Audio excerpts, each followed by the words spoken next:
തുടങ്ങാവുന്നതാണ്. 1000 മണിയുടെ അഖണ്ഡ യമാന ഗ്രൂപ്പുകൾ ഓഫീസുമായി ബന്ധപ്പെടേണ്ട. കൃപാസനം പത്രം 23 ഭാഷകളിൽ ഇപ്പോൾ ലഭ്യമാണ്. അപ്പോൾ ഓരോരോ രാജ്യങ്ങളിലേക്ക് പോകുന്നവർ അതാത് രാജ്യത്തിൻ്റെ പേപ്പറാണ് വാങ്ങിച്ചുകൊണ്ട് പോകേണ്ടത്. ഇപ്പോൾ യൂറോപ്പിലൊക്കെ പോകുന്നവർ 4, 5 ഫ്രാൻസും സ്പാനിഷും ഇറ്റാലിയനൊക്കെ വാങ്ങിച്ചുകൊണ്ട് പോകുന്നുണ്ട്. ചൈനീസും അതുപോലെ തന്നെ ജപ്പാനീസും അതുപോലെ തന്നെ നമുക്ക് വിയറ്റ്നാം ഭാഷയിലും സൗദി അറേബ്യയിലെ അറബി ഭാഷയിലും പത്രമുണ്ട്. അപ്പം അതുകൊണ്ട് ആ മേഖലയിൽ പോകുന്നവർ ആ ഭാഷാ പത്രമാണ് മേടിച്ച് പ്രവർത്തനം ചെയ്യേണ്ടതാണ്. സാക്ഷ്യം വെച്ചുകൊണ്ടിരിക്കരുത്. സാക്ഷ്യം എത്രയും വേഗം പറഞ്ഞ് ദൈവത്തോടുള്ള കടം മാറ്റി നിങ്ങൾ സ്വതന്ത്രരായിരിക്കണം. വീണ്ടും അനുഗ്രഹം പ്രാപിക്കാൻ പറ്റിയ അവസ്ഥയിൽ നിങ്ങൾ നിലനിൽക്കണമെന്ന് പ്രത്യേകം ഓർപ്പിക്കുന്ന. അച്ഛനെ കാണണമെന്ന് പറഞ്ഞ് കൃപാസനത്തിൽ വരുന്നവരുണ്ട്. ഉടമ്പടി എടുത്തവരായിരിക്കും, അവരെയാണ് ഉദ്ദേശിക്കുന്നത്. അപ്പോൾ അവരെപ്പോഴും ശ്രദ്ധിക്കേണ്ടത്, നിങ്ങളൊന്ന് എപ്പോഴും ഞാൻ പറയും, വിളിച്ചിട്ടേ വരാമെന്ന് പറയും. വിളിച്ച് അച്ഛനുണ്ടെന്ന് ഉറപ്പ് വരുത്തണം. അച്ഛനെ കാണണമെന്ന് അത്യാവശ്യമുള്ളവരും അത് ഈ നമ്പറിലൊന്ന് വിളിക്കണം.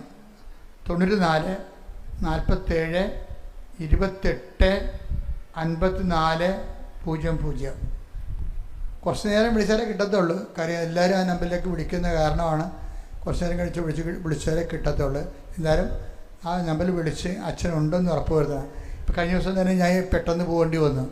ആ കണ്ണമാരി കടൽ കയറി ഭയങ്കരമായിട്ട് ജനങ്ങളൊക്കെ ജീവിതം തന്നെ ഒഴുകിപ്പോയ അവസ്ഥ.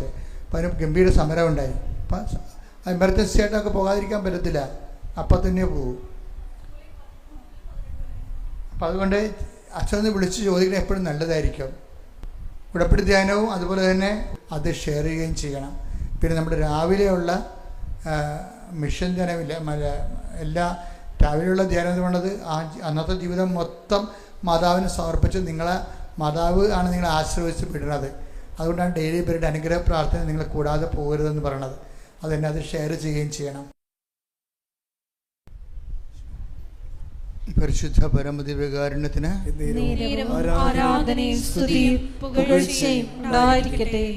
പരിശുദ്ധ പരമദിവ്യകാരുണ്യത്തിന്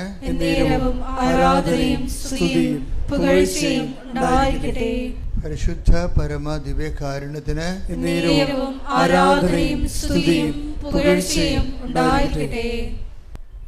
ഏറ്റു പ്രാർത്ഥിക്കുക. കർത്താവായ ദൈവമേ,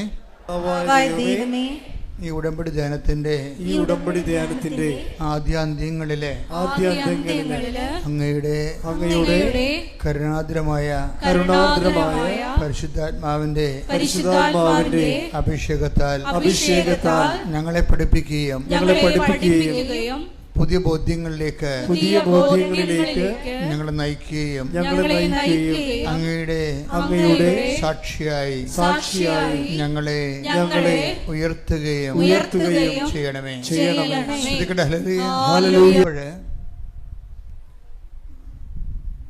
ആ പാടുന്നതനുസരിച്ചുള്ള അന്തരാർത്ഥങ്ങൾക്ക് ആനുപാതികമായിട്ടുള്ള അനുഭവ തലങ്ങൾ നമ്മുടെ അവകാശം കൂടിയാണ്. പാടുന്ന വാക്കുകളുടെ അന്തരാർത്ഥങ്ങൾ. ഇപ്പോൾ എന്താ നമ്മൾ പാടിയത്? എന്താണ്? ആഴത്തിൽ എന്നോട് ഇടപെടണേ, ആത്മാവിൽ എന്നോട് ഇടപെടണേ. അപ്പം ദൈവ അനുഭവം എന്ന് പറയണത്, പ്രത്യേകിച്ച് ഉടമ്പടിയുടെ അനുഭവങ്ങളെന്ന് പറയണത്, ഉടമ്പടിയിൽ ഇങ്ങനെ നമ്മളെ മുന്നോട്ട് പോകുന്തോറും പുതിയ പുതിയ ദൈവാനുഭവങ്ങൾ നമുക്ക് അവകാശമായിട്ടുണ്ടാകും, അനുഭവത്തിലുണ്ടാവും. ഒരു രസകരമായ സാക്ഷി ഈ ദിവസം കേട്ടത് KJ ജോസഫിൻ്റെ സാക്ഷിയാണ്. KJ Joseph Mananthavady. അപ്പം അദ്ദേഹം ഒരു ഇലക്ട്രീഷ്യനാണ്. ലൈൻ കമ്പനിയിലൊക്കെ വർക്ക് ചെയ്യുന്ന ഇലക്ട്രീഷ്യനാണ്. കറണ്ടുമായിട്ട് ഇടപെടുന്ന ആളാണ്. പക്ഷേ ഒരു ദിവസം ഒരു കുഴപ്പമുണ്ടായി. അതായത് അദ്ദേഹത്തിൻ്റെ വീട്ടിൽ മൊത്തം കറണ്ട് കയറി. ഭിത്തിയെ തൊടുമ്പോൾ കറണ്ട്, അവസാനം കുടിക്കണ വെള്ളത്തിൽ വരെ കറണ്ട് കയറാൻ തുടങ്ങി. അപ്പോൾ ഇദ്ദേഹം ഒരു ഇതിൻ്റെ എൻജിനീയറിങ് ആയത് ഇലക്ട്രിക്കൽ എൻജിനീയറാണ് ആൾ. അപ്പോൾ ഇലക്ട്രിസിറ്റിയുമായിട്ട് ബന്ധമുള്ള കാരണം പുള്ളിക്ക് നല്ല കോൺഫിഡൻസാണ്. വേറെ ആരെയും വിളിക്കാതെ പുള്ളിക്കാരൻ തന്നെ ഇതെല്ലാം ചെയ്യാൻ തുടങ്ങി. അപ്പോൾ ആൾ ഉടമ്പടി ജീവിക്കുന്ന ആളാണ്. അപ്പോൾ ഇതെല്ലാം ഇതിനിടയ്ക്കാണ് ഈ കറണ്ട് കയറ്റം സംഭവിക്കുന്നത്. വീട്ടിലും ഭിത്തിയിലും എല്ലാം കറണ്ട് കയറിയിരിക്കുകയാണ്. ഇങ്ങനെയൊക്കെ മാത്രം ഒരു കോൺഫിഡൻസ്, ഇത് എവിടെയെങ്കിലും കൊണ്ട് സെറ്റ് ചെയ്യാൻ പറ്റുമോ എന്നുള്ള രീതിയിൽ നോക്കിയപ്പോഴുണ്ട് എർത്ത് വയർ വിട്ടുകിടക്കുകയാണ്. അപ്പോൾ അവിടെയൊക്കെ വെള്ളമുണ്ട് ശരിക്കും. ആ പുള്ളി വളരെ സൂക്ഷിച്ചാണെങ്കിലും എർത്ത് വയറും അതിൻ്റെ റോഡും, എർത്തിൻ്റെ റോഡ് ഭൂമി കുത്തി ഇറക്കിയിരിക്കുന്ന ആ ഒരു ചെമ്പ് കുഴൽ അത് വിട്ടിരിക്കുകയാണ്. അത് തമ്മിൽ പുള്ളി ടെക്നിക്കലായിട്ട് തന്നെ വളരെ ശ്രദ്ധിച്ച്, കറണ്ടുള്ളതാണെങ്കിലും തനിക്ക് ഷോക്ക് അടിക്കാത്ത രീതിയിൽ ഇപ്പോൾ അവരുടെ ഒരു അനുഭവ പരിചയം കൊണ്ട് അദ്ദേഹം അത് ഈ വിട്ടുപോയ കമ്പി ആ ഇരുമ്പ് റോഡിലോട്ട് ചെമ്പ് റോഡിൽ ഉടക്കിയെടുത്ത് ദാറ്റ്സ് ഓക്കെ, അത്രയും ഓക്കെയാണ്. പക്ഷേ ഇതിന് ശേഷം പുള്ളിക്കാരൻ ഇത് വിട്ടുപോയ സ്ഥലത്തേക്ക് ഈ കമ്പി കുത്തി ഇറക്കി കഴിഞ്ഞപ്പോൾ പിന്നെ പുള്ളി ചലിച്ചില്ല. കാര്യം അവിടെ വെള്ളം ഉണ്ടായത് കാരണം പുള്ളിയുടെ ശരീരം മൊത്തം ഇങ്ങനെ കറണ്ട് കയറി കറണ്ട് ഇങ്ങനെ കറണ്ട് അടിച്ചാൽ നിങ്ങൾക്ക് എനിക്ക് കറണ്ട് അടിച്ചിട്ടുണ്ട്. കറണ്ട് അടിച്ചാൽ മനസ്സിലാകും നമുക്ക്. അതായത് ഒന്നെങ്കിൽ നമ്മളിത് അങ്ങോട്ട് പിടിച്ച് വലിച്ച് ആ കമ്പിയുമായിട്ട് നമ്മളെ പിടിച്ച് നിർത്തി എവിടെ വെച്ച് നമ്മൾ കരിഞ്ഞു പോകും. ചെറിയ ഷോക്കാണെങ്കിൽ നമ്മളെ തെറിപ്പിച്ച് കളയും. എന്നെ തെറിപ്പിച്ചാണ് കളഞ്ഞത്, താഴെ വീണ് ഞാൻ. ഇതങ്ങനെയല്ല. ഇത് പുള്ളിക്കാരന് മനസ്സിലായി. പുള്ളി ഇലക്ട്രിഷ്യൻ എഞ്ചിനീയർ, പുള്ളി പെട്ടുവെന്ന് മനസ്സിലായി. പക്ഷെ ആരും തല്ലാനോ അടിക്കാനോ ഒന്നുമില്ല, ആരും കൂടെയില്ല. അപ്പോൾ പുള്ളി അമ്മയുടെ സ്വരം കേട്ട് ജോസഫ് പിന്തിരിഞ്ഞോടൂ എന്ന് പറഞ്ഞു. ആ സ്വരം, അമ്മയുടെ സ്വരം ഈ മനുഷ്യൻ ചെവി കേൾക്കുകയാണ്. ജോസഫ് പിന്തിരിഞ്ഞോടൂ എന്ന് പറഞ്ഞപ്പോൾ പുള്ളിക്ക് ബോധം വന്നത്. പുള്ളി തിരിഞ്ഞിട്ട് ഒറ്റ ഓട്ടം. അങ്ങനെയാണ് റോഡ് കയ്യിൽ നിന്ന് വിട്ടുപോയത്. ഞാൻ ഈ സാക്ഷ്യം കേട്ടപ്പോൾ എനിക്ക് തോന്നിയത് ഈ ഉടമ്പടിയുടെ ഒരു പ്രോമിസാണ്. ഉടമ്പടി ഇങ്ങനെ വർക്ക് ചെയ്യണത്, ഉടമ്പടിയിലെല്ലാം വർക്ക് ചെയ്യണത് പ്രോമിസിൻ്റെ ബേസിലാണ് വർക്ക് ചെയ്യണത്, വാഗ്ദാനത്തിൻ്റെ ബേസിലാണ് വർക്ക് ചെയ്യണത്. നമ്മൾ ഓരോ ഉടമ്പടിയുടെ നിബന്ധനകളൊക്കെ എങ്ങനെ പാലിക്കുന്നതിൻ്റെ ഉദ്ദേശം എന്ന് പറയുന്നത് ഈ വാഗ്ദാനം പ്രാപിക്കാൻ വേണ്ടിയുള്ള മെക്കാനിസമാണത്. ദൈവത്തിൻ്റെ വാഗ്ദാനം എന്താണ്? ഞാൻ തന്നെ നിൻ്റെ കൂടെ വരികയും നിനക്ക് ആശ്വാസം നൽകുകയും ചെയ്യും, അല്ലേ? അതിൻ്റെ ക്യാപിറ്റലായിട്ടുള്ള പ്രോമിസാണ്. അത് വചനം എടുത്ത് പുറപ്പാട് 33:14. കർത്താവ് പറഞ്ഞു, ഞാൻ തന്നെ നിന്നോട് കൂടെ വരികയും നിനക്ക് ആശ്വാസം നൽകുകയും ചെയ്യും. ഉടമ്പടിയുടെ ഏറ്റവും നല്ല ഒരു പ്രസൻസ് മറ്റു പല പ്രാർത്ഥനാ രീതികൾക്കും ഇല്ലാത്ത ഉണ്ടാകാം. പക്ഷേ ഇത്ര കണ്ട് വിവിഡായിട്ട് ക്ലിയറൻസ് ഇല്ലാത്ത ഇത് ഉടമ്പടി ഭയങ്കര ക്ലിയറൻസാണ്. അതായത് ദൈവത്തിൻ്റെ തനി സാന്നിധ്യം വാക്കായിട്ടും സ്വരമായിട്ടും സ്വപ്നമായിട്ടും ദർശനമായിട്ടും മഴവില്ലായിട്ടും സുഗന്ധാഭിഷേകമായിട്ടും ഇങ്ങനെ ഓരോരോ ഘട്ടങ്ങളിൽ ഇങ്ങനെ ഓരോരോ ആഴ്ചകളിൽ ആൾക്കാരിങ്ങനെ പ്രാപിച്ചുകൊണ്ടിരിക്കുകയാണ്. പ്രസൻസ് എന്ന് പറയും. ആഴത്തിൽ എന്നോട് ഇടപെടണമെന്ന് ചോദിച്ചു കഴിഞ്ഞാൽ എൻ്റെ പ്രാർത്ഥനയുടെ അർത്ഥം എന്താ?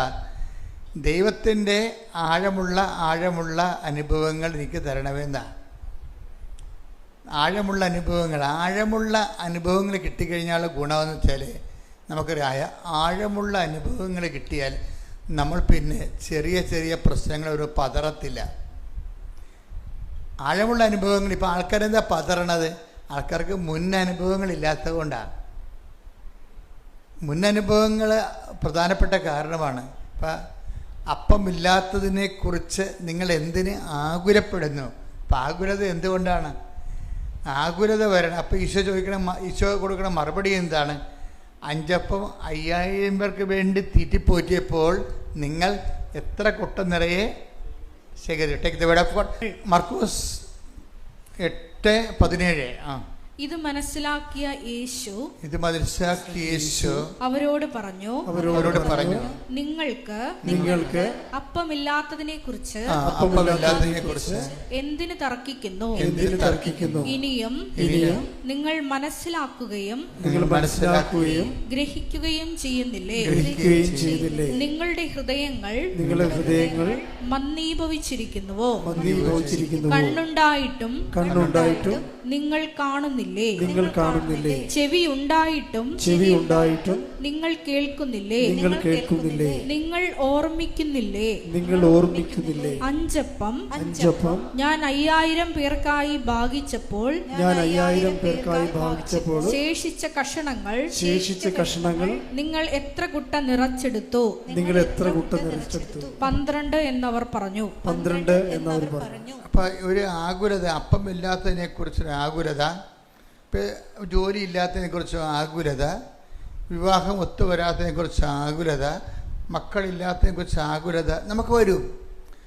അപ്പോഴേ നമ്മളെ അവിടെ നിന്ന് രക്ഷപ്പെടുത്തുന്നത് എന്താ? അപ്പോൾ ഈശോ പറഞ്ഞത്, പഴയ കാര്യങ്ങളിലെ നിൻ്റെ ജീവിതത്തിൽ ഞാൻ നേരത്തെ പ്രവർത്തിച്ചിട്ടുള്ള കാര്യങ്ങളെ നീ ഓർക്കണമെന്നാണ് പറയണം. എന്നിട്ട് നീ നിൻ്റെ വിശ്വാസത്തിൻ്റെ നങ്കൂര അവിടെ ഇറക്കണം. എന്താ കാര്യം? ആ ദൈവം തന്നെയാണ് ഞാൻ. ഇപ്പം യേശുക്രിസ്തു ഇന്നലെയും ഇന്നും എന്നും ഒരാൾ തന്നെ തരെ. Take the word of God. എബ്രായർ 13:8 യേശുക്രിസ്തു ഇന്നലെയും ഇന്നും എന്നും ഒരേ ആൾ തന്നെയാണ്. അപ്പൊ ഇന്നലെ 5 അപ്പം വർദ്ധിപ്പിച്ച ആളാണ് ഇന്നും നമ്മുടെ കൂടെ ഉള്ളത്, ഇല്ലേ? ഇതാണ് വിഷയം. അപ്പം അതുകൊണ്ട് അത് ഓർക്കണമെന്നാണ് പറയണത്. ഇവിടെ അപ്പോസ്തലന്മാർക്ക് പറ്റിയ അബദ്ധം എന്ന് പറയുന്നത് അവർ ഓർത്തില്ല.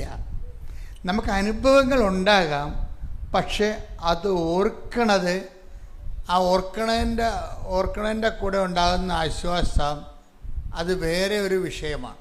എന്താണ്? പരിശുദ്ധാത്മാവിൻ്റെ കുറവും കൂടുതലും അനുസരിച്ചാണ് ഓർക്കണതും മറക്കണതും. മനസ്സിലായി?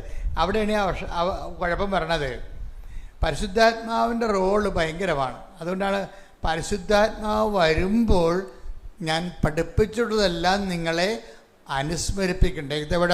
ശ്രുതിക്കട്ടെ. ഹല്ലേലൂയ, ഹല്ലേലൂയ, ഹല്ലേലൂയ, ഹല്ലേലൂയ. യേശുവേ നന്ദി. Hallelujah, hallelujah.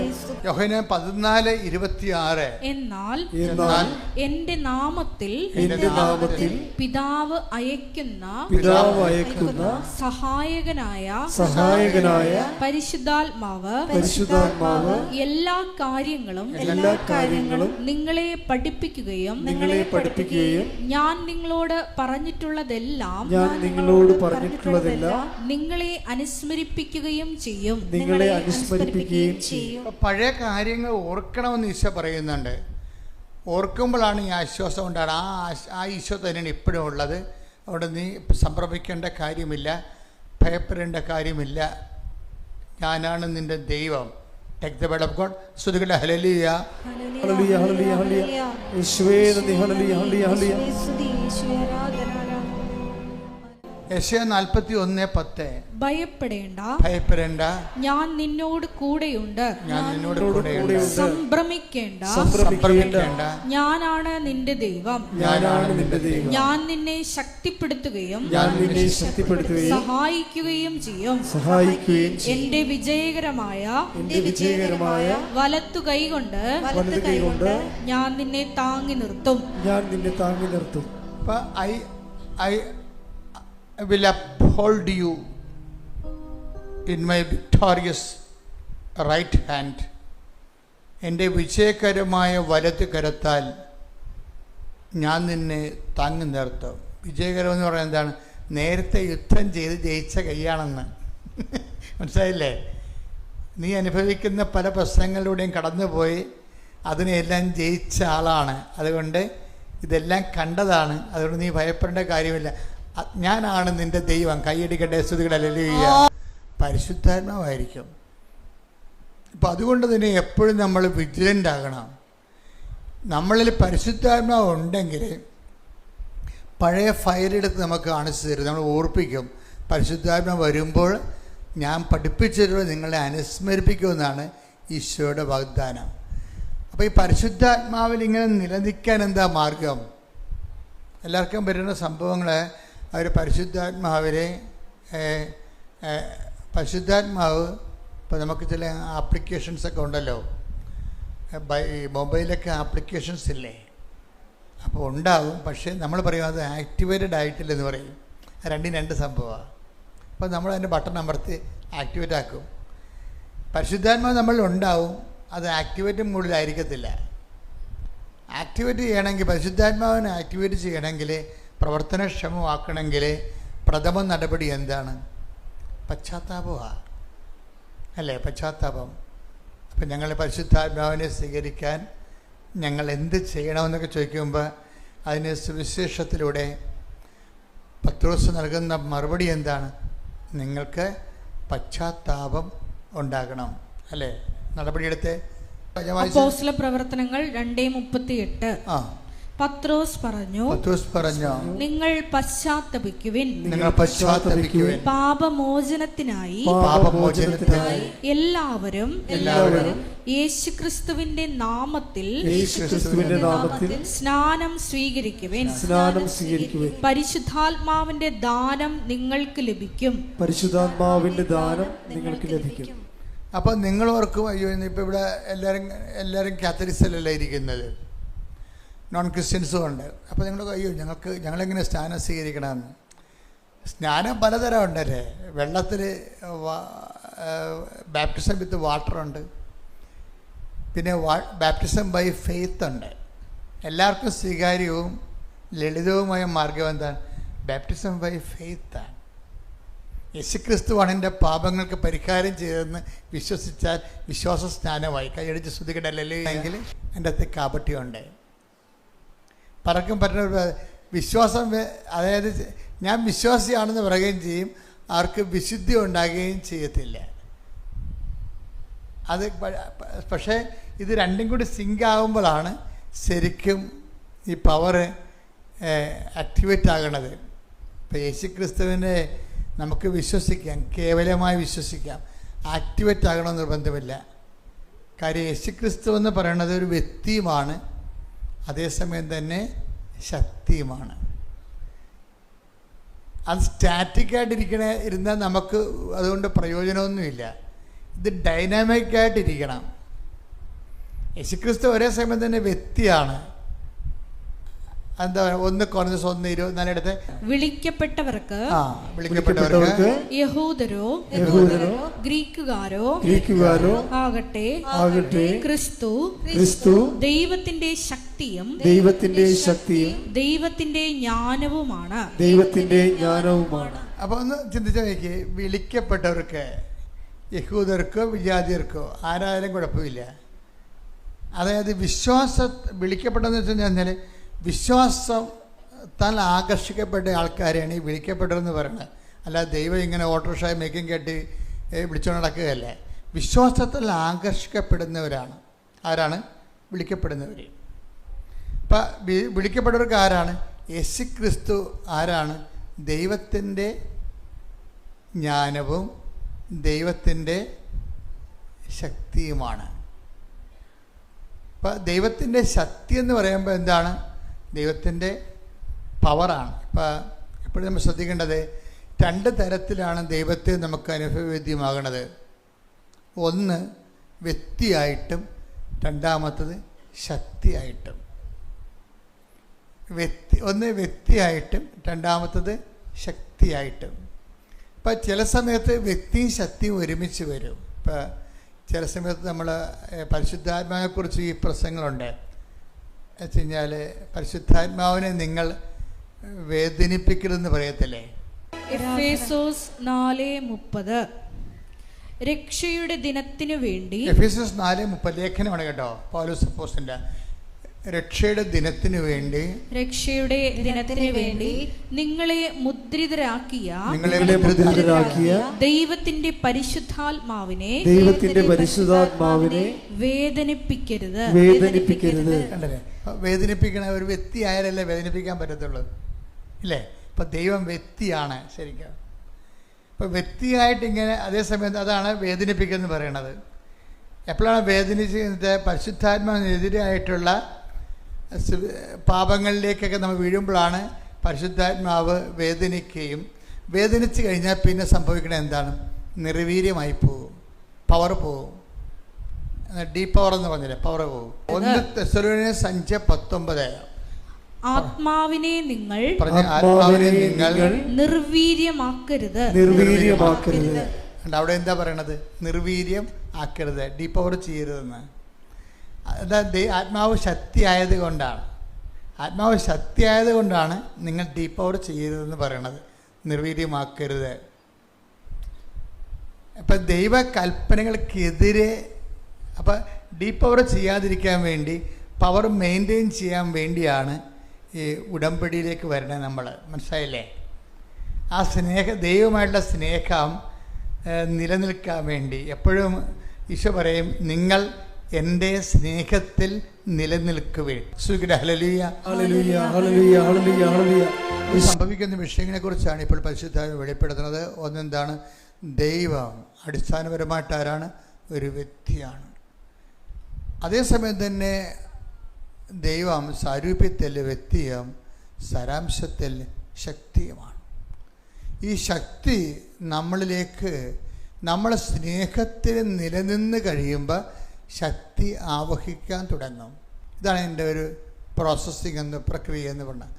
അതുകൊണ്ട് ഈശോ എപ്പോഴും പറയും, നിങ്ങൾ എൻ്റെ സ്നേഹത്തിൽ നിലനിൽക്കുവിൻ, നിങ്ങൾ എൻ്റെ കൽപ്പനകൾ പാലിച്ചാൽ എൻ്റെ സ്നേഹത്തിൽ. യോഹന്നാൻ 15:9-10 തിരുവചനങ്ങൾ. യോഹന്നാൻ 15-ാം അധ്യായം 9-ഉം 10-ഉം തിരുവചനങ്ങൾ. പിതാവ് എന്നെ സ്നേഹിച്ചതുപോലെ, പറഞ്ഞേ, പിതാവിനെ സ്നേഹിച്ചതുപോലെ ഞാനും നിങ്ങളെ സ്നേഹിച്ചു. നിങ്ങൾ എന്റെ സ്നേഹത്തിൽ നിലനിൽക്കുവിൻ. ഞാൻ എന്റെ പിതാവിന്റെ കൽപ്പനകൾ പാലിച്ച് അവിടുത്തെ സ്നേഹത്തിൽ നിലനിൽക്കുന്നത് പോലെ നിങ്ങൾ എന്റെ കൽപ്പനകൾ പാലിച്ചാൽ എന്റെ സ്നേഹത്തിൽ നിലനിൽക്കും. ഇത് വലിയ അക്ഷരത്തിൽ DTP ചെയ്ത് നിങ്ങൾ ഉടമ്പടി എടുത്തവർ നിങ്ങളുടെ വീട്ടിലെ ഭിത്തിയിൽ ഒട്ടിച്ചു വെക്കണം. എന്താ കാര്യം വെച്ച് കഴിഞ്ഞാൽ ഈശോ എന്താ പറയുന്നത്? 15:9, യോഹന്നാൻ 15:9. അതായത് ഈ സ്നേഹത്തിൽ നിലനിൽക്കാനുള്ള, ഈ സ്നേഹത്തിൽ നിലനിൽക്കുമ്പോഴാണ് എന്ത് സംഭവിക്കുന്നത്? നമ്മളെ ശക്തിയിലും നിലനിൽക്കാം. അതാണ് ഒരുമിച്ച് പോണ കാര്യങ്ങളാണത്. ഇപ്പോൾ നമ്മൾ 2 Corinthians 12:9 യേശുക്രിസ്തുവിൻ്റെ ശക്തി എന്നിലേക്ക് ആവസിക്കാൻ വേണ്ടി ഞാൻ എൻ്റെ ബലഹീനതയെ ഓർത്തുകൊണ്ട് സ്തുതിക്കുമെന്ന് പറയട്ടെ. ശ്രുതിക്കട്ടെ. ഹല്ലേലൂയ. 2 Corinthians 12:9 ക്രിസ്തുവിന്റെ ശക്തി, പറഞ്ഞേ, ക്രിസ്തുവിന്റെ ശക്തി എന്റെ മേൽ ആവസിക്കേണ്ടതിന് ഞാൻ പൂർവാധികം സന്തോഷത്തോടെ എന്റെ ബലഹീനതയെ കുറിച്ച് പ്രശംസിക്കും. ഇത് വളരെ ശ്രദ്ധയോടെയാണ് ഈ വാചകം കേൾക്കേണ്ടത്. എന്താ കാര്യം? എന്നിട്ട് പറഞ്ഞ 2 Corinthians 12:9 എന്താ പറഞ്ഞത്? ക്രിസ്തുവിന്റെ ശക്തി എന്നിലേക്ക് ആവസിക്കുന്നതിനായി. അപ്പോഴേ ക്രിസ്തുവിന്റെ നമ്മൾ കണ്ടത് എന്താണ്? അതായത് ദൈവം ഒരു വ്യക്തിയുമാണ്, അതേസമയം തന്നെ ശക്തിയുമാണ്. ഇനി വ്യക്തിയുമായിട്ട് നമുക്കുണ്ടാകുന്ന പ്രശ്നം എന്താണ്? ഈശോ പറയും, നിങ്ങൾ എൻ്റെ സ്നേഹത്തിൽ നിലനിൽക്കുവിൻ. അല്ലേ? എങ്ങനെയാണ് സ്നേഹത്തിൽ നിലനിൽക്കുന്നത്? ഉടമ്പടി പ്രകാരമേ സ്നേഹത്തിൽ നിലനിൽക്കാൻ പറ്റത്തുള്ളൂ. പറഞ്ഞ മനസ്സിലായില്ലേ? വളരെ ശ്രദ്ധിക്കണം. ഒരു വ്യക്തിക്ക് ഉടമ്പടി പ്രകാരം മാത്രമേ ദൈവത്തിൻ്റെ സ്നേഹത്തിൽ നിലനിൽക്കാൻ പറ്റത്തുള്ളൂ. അല്ല, പ്രാർത്ഥനാ പ്രകാരം മാത്രം പറ്റത്തില്ല. നോമിനൽ ഫെയ്ത്തായിട്ട് പറ്റത്തില്ല. ഒരു കേവല വിശ്വാസിയായിട്ട് പറ്റത്തില്ല. ജ്ഞാനസ്നാനം ചെയ്തുകൊണ്ട് മാത്രം പറ്റത്തില്ല. എന്താ കാര്യം? ഞാൻ എൻ്റെ പിതാവിൻ്റെ കൽപ്പനകൾ പാലിച്ച്, പറഞ്ഞേ, ഞാൻ എൻ്റെ പിതാവിൻ്റെ കൽപ്പനകൾ പാലിച്ച്. അപ്പൊ ഉടമ്പടിയിലാണ്, ഈശോ ഉടമ്പടിയിലാണ്. മനസ്സിലായില്ലേ? ഞാൻ ആ 15:9 നോക്കുമ്പോൾ നമുക്ക് മനസ്സിലാകും ഈശോ ഉടമ്പടിയിലാണ്. എന്താ പറഞ്ഞിരിക്കണത്?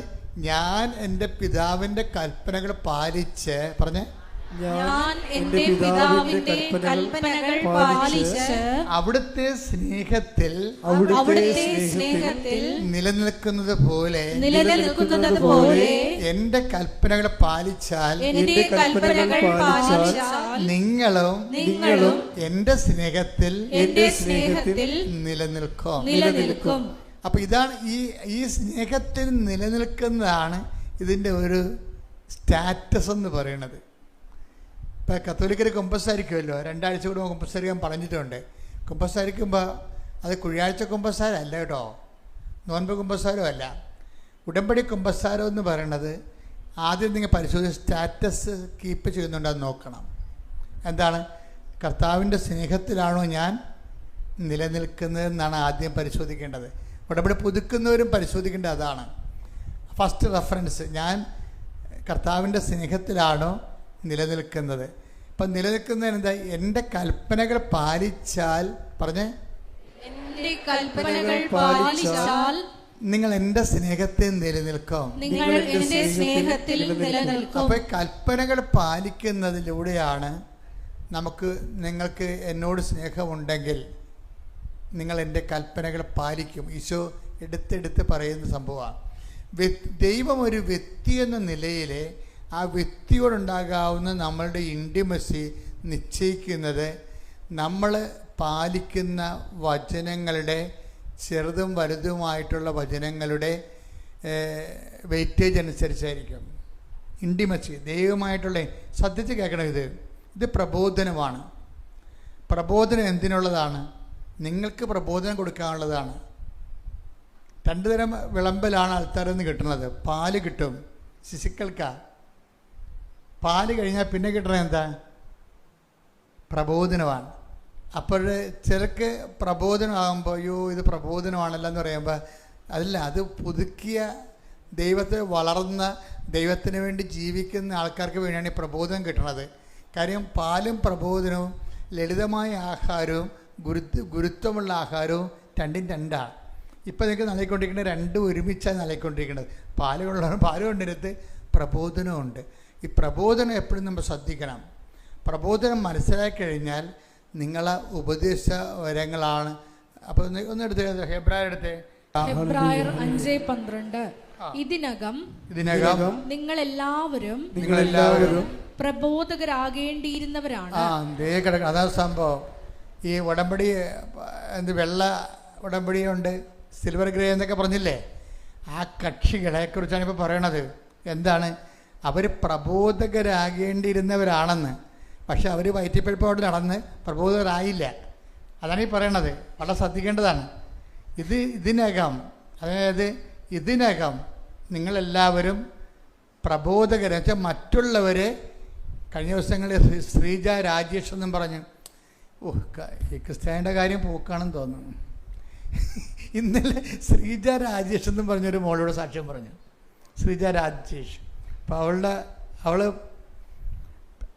അവൾ ദൈവസ്നേഹം നിറഞ്ഞ് ഉടമ്പടി എടുത്ത് ദൈവസ്നേഹം നിറഞ്ഞ് ദൈവമായിട്ട് ഭയങ്കര ആഴപ്പെട്ടിരിക്കുന്ന അവളുടെ മെയിൻ പരിപാടി ഈ മുസ്ലിം സഹോദരങ്ങൾക്ക് അവളുടെ ഈ ഉടമ്പടി സാക്ഷ്യങ്ങൾ അയച്ചു കൊടുക്കുന്നതാണ് അവരുടെ മെയിൻ പരിപാടി. അപ്പോൾ ഒരു താത്ത പറഞ്ഞ്, ശ്രീജ, അവരുടെ നല്ല സുഹൃത്തുക്കളാണ്, ശ്രീജ ഞാനിങ്ങനെയുള്ള കണ്ടൻറ്റൊന്നും നോക്കാറില്ല കേട്ടോ, എനിക്ക് അയക്കേണ്ട കേട്ടോ എന്ന് പറഞ്ഞു. അപ്പോൾ ശ്രീജ പറയും, താത്ത ഇത് കുഴപ്പമില്ല, ഇത് എൻ്റെ അനുഭവങ്ങളാണ്, താത്താക്ക് ഈ അനുഭവം വരുമ്പോൾ ഞാൻ ചെയ്യണത് ശരിയാണെന്ന് തോന്നുന്നു പറഞ്ഞു. എന്നാലും അയാൾ അയക്കേണ്ടെന്ന് പറഞ്ഞാൽ പിന്നെ മര്യാദ ഉണ്ടല്ലോ, അവൾക്ക് അയച്ചില്ല. പക്ഷെ ഒരാഴ്ച കഴിഞ്ഞപ്പോൾ താത്തയുടെ മകൾക്ക് അസുഖം വന്ന്. അപ്പോൾ താത്ത ഇങ്ങോട്ട് വിളിച്ച് പറഞ്ഞു, ശ്രീജെ ആ കണ്ടന്റ് തിരിച്ചയച്ചെന്ന് പറഞ്ഞു. എല്ലാവർക്കും ക്രിസ്തുവിന് ആവശ്യമുണ്ട്. ശ്രുതികട്ടെ ഹല്ലേലൂയ. ഹല്ലേലൂയ ഹല്ലേലൂയ. എല്ലാ മനുഷ്യർക്കും വേണ്ടി ഒരുക്കിയിരിക്കുന്ന രക്ഷ സ്വന്തമാക്കുവാൻ. അപ്പോൾ ശ്രീജയെ സംബന്ധിച്ചിടത്തോളം വളരെ വെച്ചിരിക്കുന്നത് ഇടിക്കണ പോലെയാണ് അനുഗ്രഹങ്ങൾ. നമ്മൾ ഈ ആഴ്ചയിൽ വന്ന ഏറ്റവും പാവപ്പെട്ട സ്ത്രീയാണ്, പക്ഷേ വിശ്വാസത്തിൽ അവളൊരു കോടീശ്വരിയാണ്. അതാണ് വിഷയം. നമുക്ക് ചിലപ്പോൾ പണത്തിൽ നമ്മൾ സെറ്റപ്പായിരിക്കാം, വിശ്വാസത്തിൽ നമ്മൾ വളരെ പരാധീനതപ്പെട്ട ആളാകാം. ഇപ്പോൾ സിജയുടെ ഒരു പ്രശ്നം എന്ന് വെച്ച് കഴിഞ്ഞാൽ എന്താണ്, ഇന്നലെ അവൾ പറഞ്ഞത് കേട്ടിട്ട് എനിക്ക് തോന്നിയത്, അവളുടെ ഒരു വസ്തു ജപ്തിയാണ്. ഈ വസ്തുവിന് ജപ്തി മാറാൻ വേണ്ടിയാണ് ഇവൾ ദുബായിൽ പോയത്. അവിടെ പോയെങ്കിലും വസ്തു ജപ്തിയായി. അപ്പോഴേ ഉടമ്പടി എടുത്തിട്ടാണ് ദുബായിലേക്ക് ആൾ പോയത്. ഒരു കുഞ്ഞിനെ നോക്കാൻ വേണ്ടി പോയതാണ്. അപ്പോൾ ഉടമ്പടി രാത്രിയൊക്കെ ഇരുന്ന് പ്രാർത്ഥിക്കുമ്പോൾ അമ്മ പറയും ചിട്ടി ചിട്ടി എന്ന് പറയും. അതായത് സാധാരണ മനുഷ്യരോട് സാധാരണ വിഷയത്തിൽ ദൈവം സംസാരിക്കും. അതാണ് വിഷയം.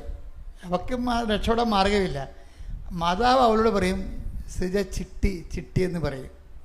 അപ്പോൾ ഇതൊരു 3-4 ദിവസം ഇങ്ങനെ ചിട്ടി ചിട്ടി എന്ന് കേൾക്കുമ്പോൾ ഇവർക്ക് തോന്നും ഞാൻ ചിട്ടി എടുക്കാൻ വേണ്ടി അമ്മ പറയുകയായിരിക്കുമെന്ന്. അപ്പം അങ്ങനെ വലിയ ചിട്ടി എടുക്കാനുള്ള കഴിവൊന്നുമില്ല. അപ്പം അതാണോ ഇല്ലേ എന്നറിയാൻ വേണ്ടി കുറച്ച് കഴിഞ്ഞപ്പോൾ ഒരു ചിട്ടിക്കാരൻ പുള്ളി വിളിക്കും, സിജ ഒരു പുതിയ ചിട്ടി തുടങ്ങിയിട്ടുണ്ടെന്ന് പറയും. അപ്പോൾ അവർക്ക് മനസ്സിലാവും മദർ തന്നെ സെറ്റ് എടുത്തുകൊണ്ട് മദർ സെറ്റ് ചെയ്തെടുത്തുകൊണ്ട് വരികയാണ് എന്ന് പറയും. ഉടനെ അവൾ ചിട്ടി പിടിക്കും.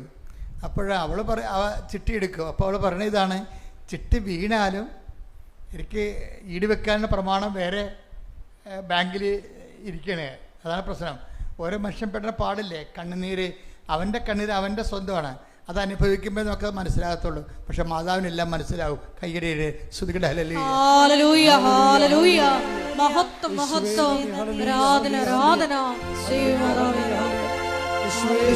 ോട് ഒരിക്കൽ ഞാൻ പറഞ്ഞ് നമ്മുടെ മാതാവിനെ കുറിച്ച് പാട്ട് പാടാമെന്ന് പറഞ്ഞു. ഇപ്പം ജേഷ്പദർ എഴുതിക്കൊണ്ട് വന്ന പാട്ടാണിത്. വാഗ്ദാന പേടകമേ, എന്താ ജേഷ്പദ? വാഗ്ദാന പേടകമേ, സ്വർഗീയ പൊന്മലരെ, സ്വർഗീയ പൊന്മലരെ, പൊന്മലരെ, കൃപാസനത്തിൻ്റെ അമ്മേ. കൃപാസനത്തിൻ്റെ അമ്മയെന്ന് കേട്ടപ്പോൾ എൻ്റെ നെറ്റി ചുളിഞ്ഞായിരുന്നു അന്ന്. ഞാൻ പറഞ്ഞില്ല. അപ്പം നിങ്ങളിങ്ങനെ ഓരോ ധ്യാനഗ്രന്ഥക്കാരും ഓരോ അമ്മയും കൊണ്ട് പൊക്കിക്കൊണ്ട് നടക്കണം എൻ്റെ ഉദ്ദേശം. ഞാൻ എൻ്റെ ഉള്ളിൽ തന്നെ എപ്പോഴും ഒരു യുക്തിവാദി ജീവിച്ചിരിപ്പുണ്ട്. അത് കാരണം ഇങ്ങനെയൊക്കെ കേൾക്കുമ്പോൾ എനിക്ക് അത്ര ഇഷ്ടപ്പെടത്തില്ല. കാര്യം അങ്ങനെ നമ്മളെ കൃപാസനത്തിൻ്റെ അമ്മ, സഭയുടെ മാതാവെന്ന് പറഞ്ഞാൽ പോരെ. പക്ഷേ ആ പാട്ട് ക്ലിക്കായി, അഭിഷേകമായി. എൻ്റെ കൃപാസനത്തിൻ്റെ അമ്മയെന്ന് ഇപ്പം എനിക്ക് കുറച്ച് അന്നെനിക്ക് മനസ്സിലായില്ലെങ്കിലും ഇന്നെനിക്ക് മനസ്സിലാകുന്നുണ്ട്. എന്താ കാര്യം, കൃപാസനത്തിൻ്റെ അമ്മയെന്ന് പറയുന്ന ശ്രീജയുടെ ചിട്ടിയൊക്കെ എടുക്കും. മനസ്സിലായില്ലേ? അതാണ് പ്രശ്നം. കൃപാസനത്തിൻ്റെ അമ്മയെന്ന് പറയുമ്പോൾ ശ്രീജയുടെ ചിട്ടി പ്രശ്നമെങ്കിൽ ചിട്ടി പ്രശ്നം, അവൾ രക്ഷപ്പെടാൻ എന്താ മാർഗം അത് എടുക്കും. ശ്രുതികട്ടെ ഹല്ലേലൂയ. കൂടെ നിൽക്കുന്ന നന്ദി പറയുന്നു.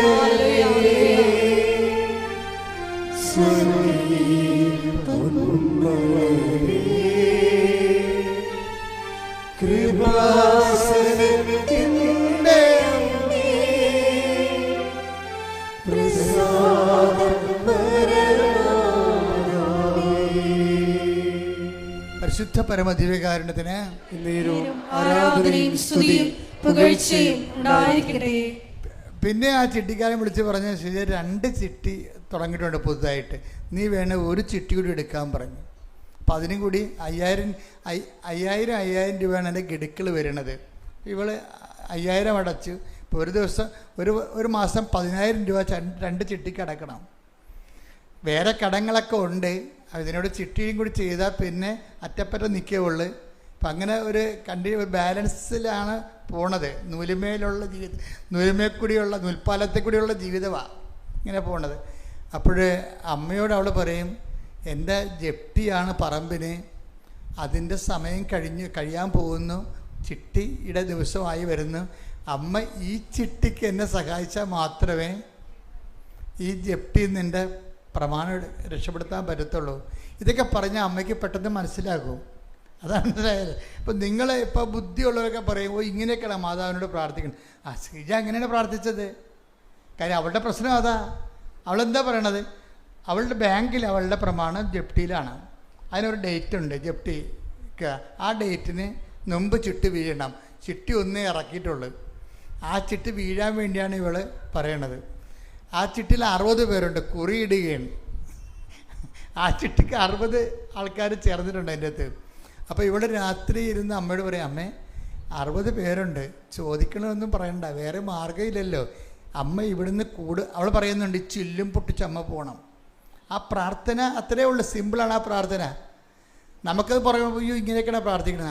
അവളുടെ അവസ്ഥയാണ്, അമ്മ ചില്ലും പൊട്ടിച്ച് അമ്മ പോകണം. അമ്മ ചെന്നിട്ട് എൻ്റെ പേര് തന്നെ എടുത്ത് എനിക്ക് തന്നെ, എന്നാലും നിക്കക്കള്ളിയുള്ളെന്ന് പറയും. പിറ്റേ ദിവസം ചിട്ടി എടുക്കുമ്പോൾ ഒന്നാമത്തെ ചിട്ടി കുറി വീണ ശ്രീജയുടെ പേരാ. അപ്പം അതാണ് എന്നുവെച്ചാൽ അവളുടെ കണ്ണുനീര് ഒപ്പണമെങ്കിൽ അതേ മാത്രമേ നടപടിക്രമമുള്ളൂ. വേറെ താത്വിക പ്രബോധനം നടത്തിയിട്ട് കാര്യമില്ല. താത്വിക പ്രബോധനം അല്ല നടത്തേണ്ടത്. അവിടെ വിഷയം വിശക്കുന്നവന് അവിടെ വേറെ ചോറിനെക്കുറിച്ച് നമ്മൾ ഒരു എസ്സേ എഴുതി കൊടുത്തിട്ട് കാര്യമില്ല. ചോറ് വിളമ്പി കൊടുക്കണം. വിശപ്പിനെ കുറിച്ചുള്ള അനാറ്റമിക്കൽ ബയോളജിക്കൽ ഡേറ്റ കൊടുത്തിട്ട് കാര്യമില്ല. എന്താണ് വിശപ്പ്? അതിൽ വേണേൽ പറയാം അതൊരു തോന്നലാണ് എന്ന് പറയും. നല്ല കാര്യമുണ്ട്. അവർ ചോറ് കൊടുക്കണ പദ്ധതിയിലേ അതാണ് കൃപാസനത്തിൻ്റെ അമ്മ. ശ്രുതികട ഹല്ലേലൂയ.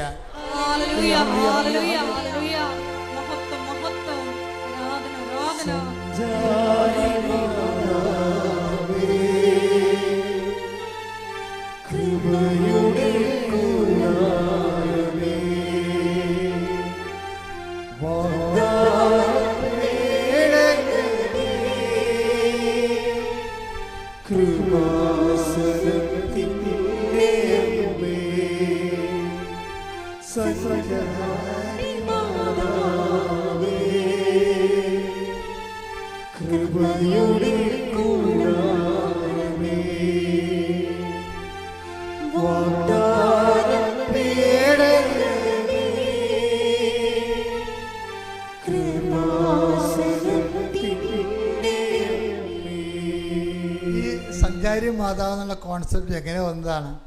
എല്ലാത്തിനും ബിബ്ലിക്കലായിട്ടുള്ള ഒരു എന്താണ് ഫൗണ്ടേഷൻ ഉണ്ടാവും.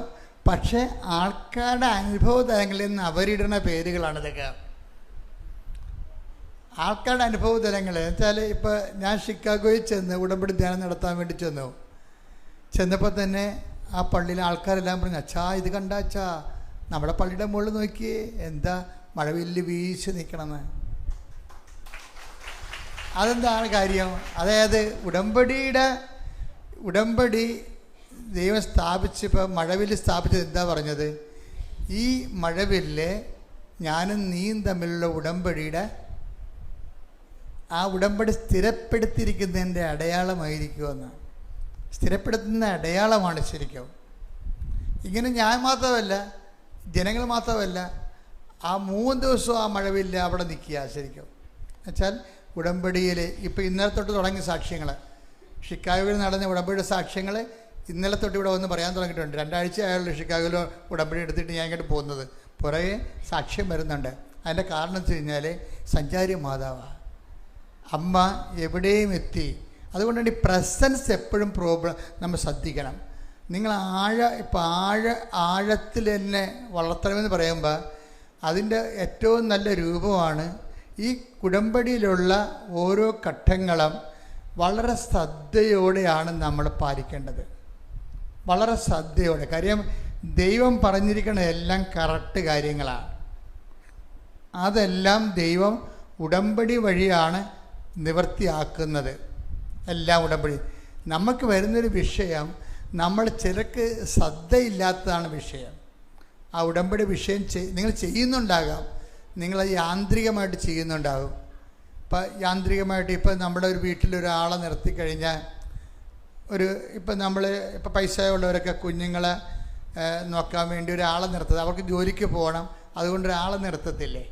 അല്ല, അവരെന്നെ ഹോം നേഴ്സൊക്കെ പാസ്സായിട്ടുള്ളവരും അത് നേഴ്സിംഗ് അസിസ്റ്റൻ്റ് പാസ്സായിട്ടുള്ളവരൊക്കെ ആണ് ഈ ഇങ്ങനെയുള്ള ജോലിക്ക് പോയി കുഞ്ഞുങ്ങളെ നോക്കണത്.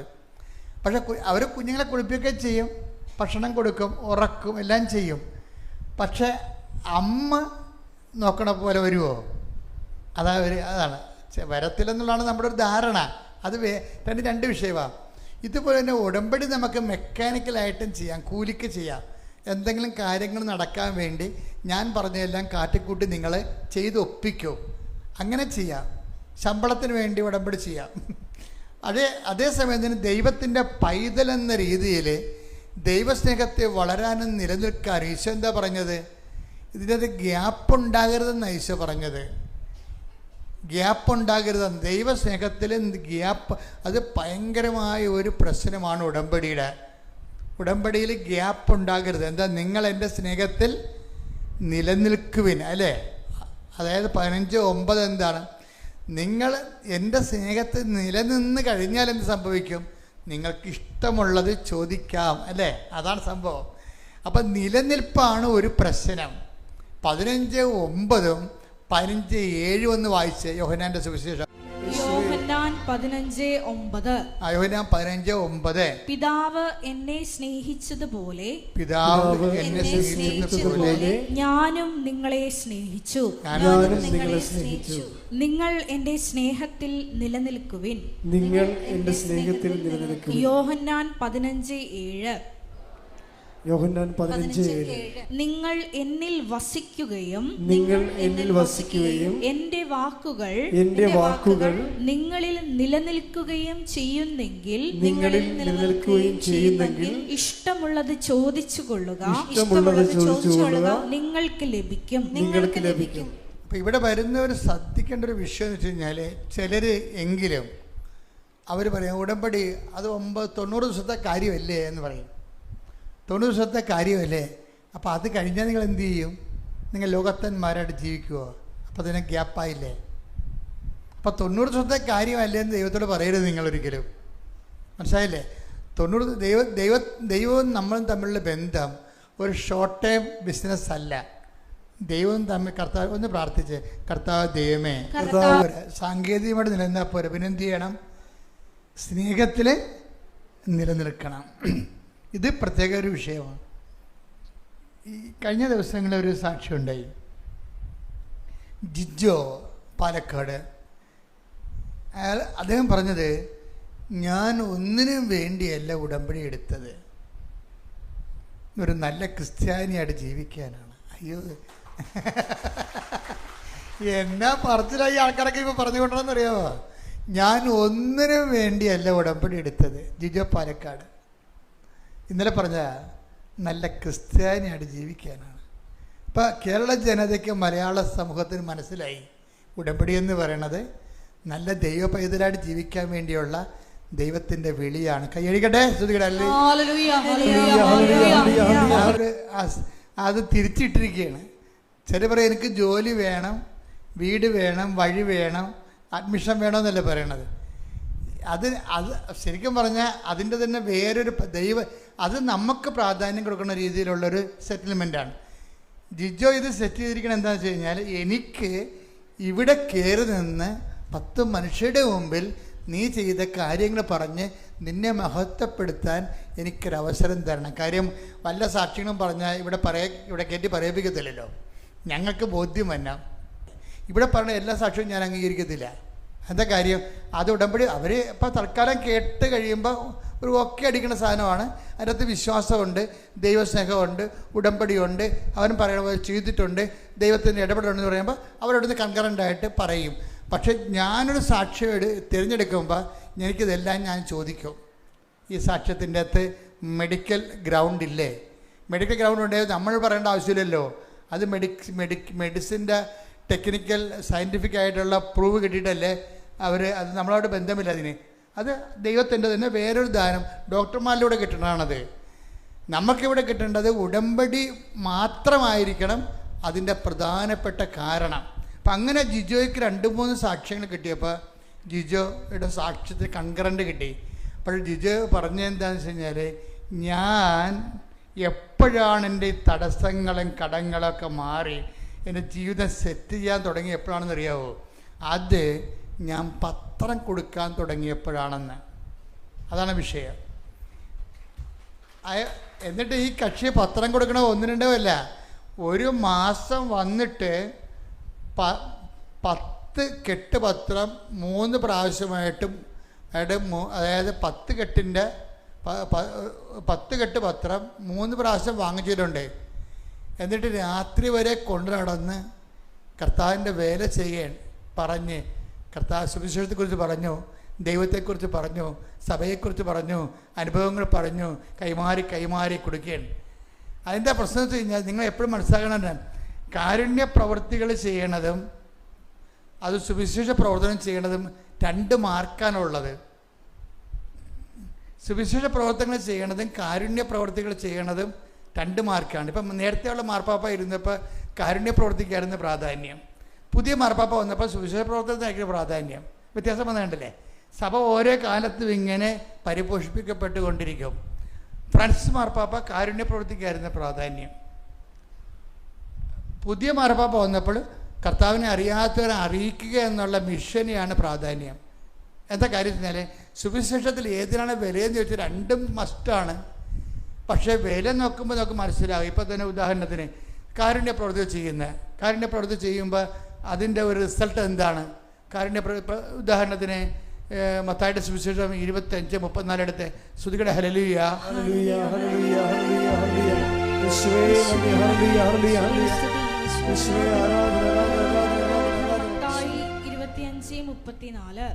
മത്തായി 25:34 അനന്തരം രാജാവ് തന്റെ വലതുഭാഗത്തുള്ളവരോട് അരുൾ ചെയ്യും, എന്റെ പിതാവിനാൽ അനുഗ്രഹിക്കപ്പെട്ടവരെ വരുവിൻ. ലോകസ്ഥാപനം മുതൽ നിങ്ങൾക്കായി സജ്ജമാക്കിയിരിക്കുന്ന രാജ്യം അവകാശപ്പെടുത്തുവിൻ. എന്തെന്നാൽ എനിക്ക് വിശന്നു, നിങ്ങൾ ഭക്ഷിക്കാൻ തന്നു. എനിക്ക് ദാഹിച്ചു, നിങ്ങൾ കുടിക്കാൻ തന്നു. ഞാൻ പരദേശിയായിരുന്നു, നിങ്ങൾ എന്നെ സ്വീകരിച്ചു. ഞാൻ നഗ്നനായിരുന്നു, നിങ്ങൾ എന്നെ ഉടുപ്പിച്ചു. ഞാൻ രോഗിയായിരുന്നു, നിങ്ങൾ എന്നെ സന്ദർശിച്ചു.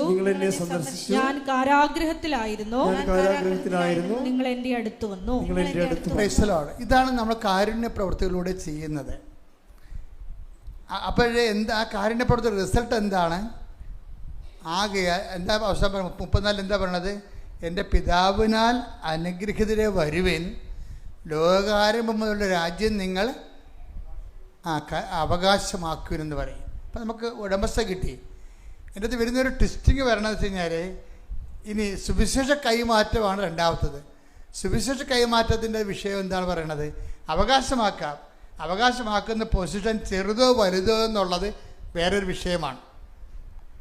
അതാണ് 5:19 എടുത്ത് 5:19 മത്തായി 5:19 ഈ പ്രമാണങ്ങളിൽ കൽപ്പനകളിൽ ഏറ്റവും നിസ്സാരമായ ഒന്ന് ലംഘിക്കുകയോ ലംഘിക്കാൻ മറ്റുള്ളവരെ പഠിപ്പിക്കുകയോ ചെയ്യുന്നവൻ സ്വർഗരാജ്യത്തിൽ ചെറിയവനെന്ന് വിളിക്കപ്പെടും. എന്നാൽ അത് അനുസരിക്കുകയും പഠിപ്പിക്കുകയും ചെയ്യുന്നവൻ സ്വർഗരാജ്യത്തിൽ വലിയവനെന്ന് വിളിക്കപ്പെടും.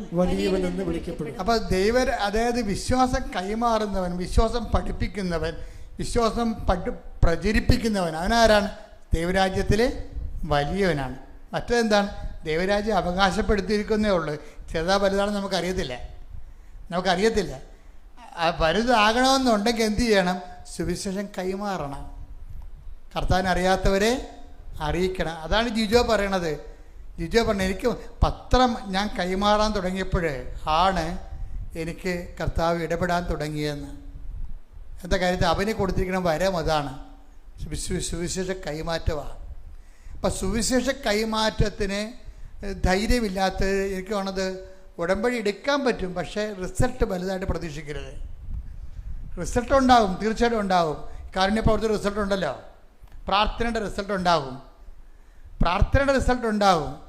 അപ്പോൾ അതേസമയം തന്നെ പ്രാർത്ഥന കൊണ്ട് മാത്രമല്ല, ഇപ്പോൾ നമുക്ക് വെള്ളം കുടിക്കാതെ നമുക്ക് ജീവിക്കാൻ പറ്റത്തില്ല. കഴിഞ്ഞ ദിവസങ്ങളിൽ ഞാൻ ഡെയിലി ബ്രെഡിൽ പറഞ്ഞതാണ്, വെള്ളം കുടിച്ചാൽ എന്ത് പറ്റും? കിഡ്നിയും കരളും എല്ലാം അടിച്ചു പോകും. അല്ലേ? അതുപോലെയാണ് വെള്ളം കുടിക്കണ പോലെ വെള്ളത്തിന് എന്തുമാത്രം പ്രാധാന്യം നമ്മുടെ ജീവിതത്തിലുണ്ട്. ആൾക്കാരോട് നമ്മുടെ സൗന്ദര്യം വരെ വെള്ളം കുടിക്കുന്നവർക്കുള്ളതാണ് അല്ലേ? വെള്ളം കുടിക്കുന്നവർക്ക് നല്ല സൗന്ദര്യം ഉണ്ടാകുന്ന പറയണത്. കാര്യം എന്താ? തൊലിയൊക്കെ ഇങ്ങനെ കുത്തുന്ന നനഞ്ഞ് മെഴുകി അങ്ങനെ ഇരിക്കും ഭംഗിയായിട്ട്. വെള്ളം കുടിച്ചില്ലെങ്കിൽ ചുക്കി ചുളുങ്ങിയിരിക്കും അല്ലേ? ഡീഹൈഡ്രേഷൻ ഉണ്ടാകും. പ്രാർത്ഥനയുടെ റോൾ അതാണ്, വെള്ളമാണ്. വെള്ളം എന്തുമാത്രം അത്യന്താപേക്ഷിതമാണോ അത്രയും അത്യന്താപേക്ഷിതമാണ് പ്രാർത്ഥന. പക്ഷേ കാരുണ്യ പ്രവൃത്തി എന്ന് പറയുന്നത് വേറെ ന്യൂട്രീഷ്യനാണത്, പോഷകാഹാരമാണ്, വെള്ളം മാത്രമല്ല. ഇനി വിശുദ്ധ പ്രവർത്തനം എന്ന് പറഞ്ഞു കഴിഞ്ഞാൽ നിലനിൽക്കുന്ന ന്യൂട്രീഷ്യനാണ്, നിത്യത വരെയാണ് അതിൻ്റെ സംഭവം, നിത്യത വരെയാണ്. അപ്പോൾ ഇതിനെല്ലാത്തിനും കൃത്യമായിട്ടുള്ള എന്താണ് പൊസിഷനുണ്ട്. അപ്പം നിങ്ങൾ അപ്പം ഇതിൻ്റെ അകത്ത് എല്ലാം അത്യാവശ്യമാണ്. പക്ഷെ നമുക്ക് ഭാവിയിൽ ദൈവത്തിന് കൂടി പ്രയോജനം ചെയ്യുന്ന രീതിയിലേക്ക് ഉടമ്പടി ഒന്ന് കറക്റ്റ് ചെയ്യണം, നല്ലതായിരിക്കും. ഇതിനെല്ലാത്തിനും വേണ്ടത് ദൈവസ്നേഹമാണ്. പ്രാർത്ഥിക്കുക. കർത്താവായ ദൈവമേ, എന്നിൽ അപ്പോസ്തലന്മാരെ പോലെയുള്ള ദൈവസ്നേഹത്താൽ എന്നെ അഭിഷേകം ചെയ്യണമേ. പരിശുദ്ധ അമ്മയെ പോലെയുള്ള ദൈവസ്നേഹത്താൽ എന്നെ അഭിഷേകം ചെയ്യണമേ.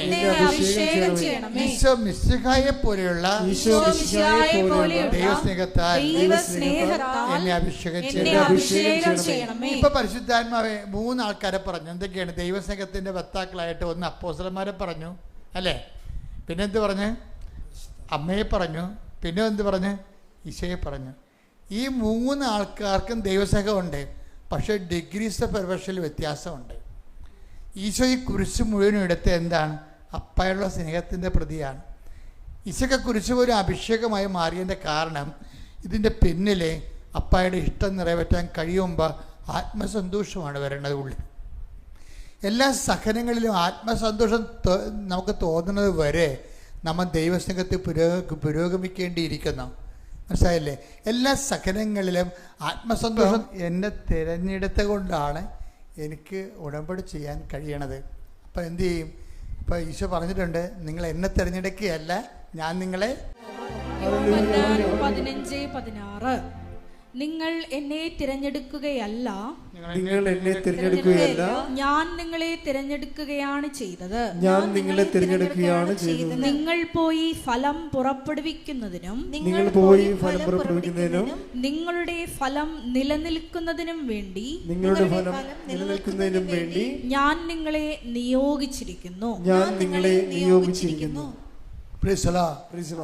അപ്പോൾ 89-ാം സങ്കീർത്തനത്തിൽ പറയുന്ന എൻ്റെ തിരഞ്ഞെടുക്കപ്പെട്ടവരുമായിട്ടാണ് ഞാൻ ഉടമ്പടി ചെയ്യുന്നത് എന്ന് പറയുമ്പോൾ 15-16 എന്താ പറയണത്? നിങ്ങൾ എന്നെ തിരഞ്ഞെടുക്കുകയല്ല, ഞാൻ നിങ്ങളെ. അപ്പോൾ ഉടമ്പടി ചെയ്യാൻ വേണ്ടി നിങ്ങൾ വന്നില്ലേ? നിങ്ങൾ ആര് തിരഞ്ഞെടുത്തതാണ്? ദൈവം തിരഞ്ഞെടുത്താണ്. ദൈവവിളി എന്ന് പറയണത്. ശ്രുതിക്കട്ടെ. ഹല്ലേലൂയ, ഹല്ലേലൂയ, ഹല്ലേലൂയ, ഹല്ലേലൂയ. ഉടമ്പടി എന്ന വലിയ പ്രാർത്ഥനാ പദ്ധതിയിലേക്ക് നീ നേരിട്ട് ഞങ്ങളെ വിളിച്ചു ചേർത്തതിന്, തിരഞ്ഞെടുത്തതിന് നന്ദി പറയുന്നു. ഹല്ലേലൂയ.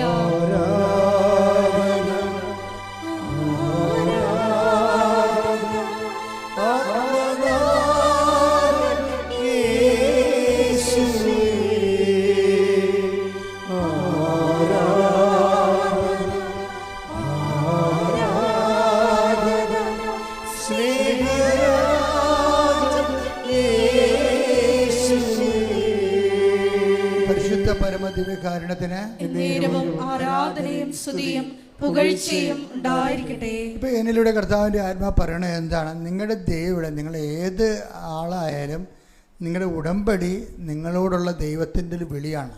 ഉടമ്പടി ദൈവവിളിയാണ്. അതുകൊണ്ട് തന്നെ ആ ദൈവവിളി എന്ന് പറയുമ്പോൾ